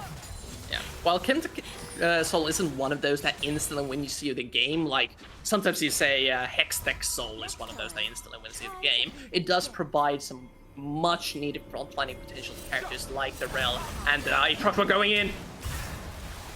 Looking for the angle forwards. The TP will come out from MyCash, but nothing really coming from it. Gotta keep an eye out here though. MKR might be at a little bit of risk. Boltox is near enough by. Invulnerables need to be so careful, and they're not. Bye-bye, Divine. You are being sent to the Divine. MyCash looking to go forwards. Boltox in the pocket as well. Will be removed for his trouble. MyCash, however, surviving for so long, the healing is just too much. MKR comes in, removes Kalem Boss. Sama trying to do something, but he's hitting onto Pomo, who's too damn tanky. And the rest of the fight is going worse and worse. Sama, I think, should just about survive the explosive charge there. But 2 kills secured. Now they can step back, look to have their lion's share of the Baron, the Drake, or both. Yeah, Divine just completely getting caught out of position. Main damage dealer from Invulnerables instantly dropped. And this just lets Blue Whites almost troll a fight and still win. It was 2 against 3 or something like that in the mid lane with the members not really knowing what they want to do, but now it's easy for them. They want to secure the Baron. And secure it they will. Sama looking to try and make something happen as Blue Whites try to abscond from this situation. Does mean that the Drake is there and free for the taking. You see Chrissy already making his way down there. That is a second Baron secured for Blue Whites. And there are no towers left to take on this map, Carvis. The only way to go is into the base now. Yep, there are towers inside the base. Those are definitely still for the taking, but another objective trade chosen from Blue Whites. They secure the Baron, take a tempo recall to get all of their items, and now they are looking to close out the game instead of going for the Dragon win condition. As we said, it is not one of those game-winning souls. There's no need to prioritize around it. Instead, you want to hit while the enemy is still weak and down this brutal 7,000 gold. And Shaggy, TP towards the top side right now, already pressuring in here. MyCash making it difficult for Invulnerables to get their resets off. Sama trying to find the angles, but Shaggy not giving him one as the mid lane inhibitor turret will drop. The inhibitor itself will fall in short order as well. They can quite simply wait for this next wave to come in. Sama is already chunked so very low. There is that next wave arriving. It's child's play for Blue Whites to take a second inhibitor as well. The rotation is a little bit awkward from MyCash, but with the Syndra ultimate down, Invulnerables could be looking for an angle here. They do look for the angle. They're trying to find it onto MyCash. Just survives, is eventually taken down. Chrissy will be able to pick up that one. However, Sama is taken in trade. Kalem Boss is so very low as well. They're looking for the angle in. Magnet Storm does not quite catch onto Chrissy, but Blue Whites are still chasing, still looking. Chrissy is ducking, dodging, dipping. He is going to escape for a moment. A couple of hits from MKR will make the difference. That does keep the base of Invulnerables alive just that little bit longer, though. It does, and now there's another bunch of cooldowns spent, including the Tristana flash. MKRP really feeling himself. They want to end the game before Sam spawns. 20 seconds until Sama comes back up. They can do it right now. Explosive charge onto the turret. First Nexus turret is removed. Divine trying to look for the angle in. The flash away from Shaggy will keep him safe. Divine being completely zoned away. Kalem Boss cannot do a thing. Divine again looking for the angle in, but he can't find the target he needs. Kalem Boss tries to do something, but is utterly impotent at this point in the game. Sama trying to step forward, but the towers are already down. It's just going to be a couple of hits onto the Nexus before Blue Whites claim their prize. Kalem Boss again trying to find the way in, but is not able to find anybody. Chrissy will come back up just in time to see his Nexus fall and see Blue Whites take the game. And Blue Whites with their mid laner substituting into the jungle and their substitute mid laner heading into the mid lane, able to cut off their lost streak and go up a very important game when it comes into tiebreakers and the overall situation in the standings. I was gonna joke and say third jungle is the charm, but since you corrected it, I suppose it's fourth jungle is the charm. Hey, Carlos. It definitely was. Bomo performing surprisingly well. Oh, fantastic. Taking note that he's a mid laner has been for many seasons now. I know he used to play jungle at some point in his career, but that's like 5 years ago or something like that. And still having the fundamentals to just pick up the rel. I don't know how much he practiced it, but he did play quite well. I don't want to downplay how well he did, but if I can do well on jungle rel, I'm sure it's fine. It's kind of similar to Maokai. You're filling a utility role, and as long as the team is coordinating well and playing according to their game plan, it should execute itself, but you still need to be making those aggressive calls and making the offensive plays. And we saw that happen down on the bot side of the map, where they had the Tristana Rakan, even with that early fumble, with the Rakan dying, they were able to recover from it. Yeah, it was a fairly quiet early game, and that suited Blue White's purposes very well. Shaggy was wanting to scale up, MKR was wanting to scale up, and scale up they did, and so too did MyCash. Had a tough time in that early lane into the Cassante. It's as we expect, but gets those 3 kills at that big fight near the Drake pit, and that really felt like the moment that the game was blown open. From there, Blue Whites pick up a Baron, they completely ignore further Drakes, take all of the towers, not a structure left on them. Oh no, wait, no. I was going to say not a structure left on the map, but they ignored bot lane. Yeah, bot lane was eventually left untouched, but... Base in tatters. Yes. Invulnerables in shambles. Game 1. Yeah, it just feels rough for Invulnerables. Not recovering from their losses so far, and now are reaching a point in the standings where they are almost below Blue Whites in win rate. I'm not 100% sure how close they are. They should... Okay, we can see from here. Blue Whites, this should be 6 and 10 now, and Invulnerables 4 and 8. So they will be 4 and 9 now. Yeah, Blue Whites should be above them, well ahead in the standings, tying up Espegard. Yes. And that is, yeah, very, very big. As I put a few moments to saying in the pre-game, the good news for Blue Whites was that 42 lost their previous game. The bad news was that Espegard won it. Thankfully, this win, as you say, will bring them level to Espegard at 6 and 10, I believe. And of course, there are some teams higher in the standings that we could look at, like MRG, for example, who just lost today, are at 6 wins themselves, unless they are able to correct their trajectory, because MRG, I believe, now on a 3-game losing streak. Unless they can correct their trajectory and pick up some wins, then they might end up in a similar bucket as Espegard and as Blue Whites. Yeah, especially with Lions Creed looking as strong as they have been for the past 4 or 5 games that they've played. The higher echelon of the league is very much in a good shape regarding their chances to reach playoffs. With Lundqvist actually securing their spot today, if I'm correct. But the bottom side of the table still a complete flip. Who will make it, who won't. We know that Anima most likely won't make it, but the rest of the teams still have a chance. With that, though, this was the last game of the day. And it was. And, well, it sure was a day of League of Legends. We saw one... What were those drafts in Game 2, by the way? Just want to hand those out. I loved... I will credit 242 for picking the Ziggs. All right? Ziggs appreciator here. Shame it didn't work out. It looked really good for them for a very long time, but then it didn't. Yeah, but yeah, I know Fruity enjoys the casters, including the Aurelion Assault, but they just lack damage.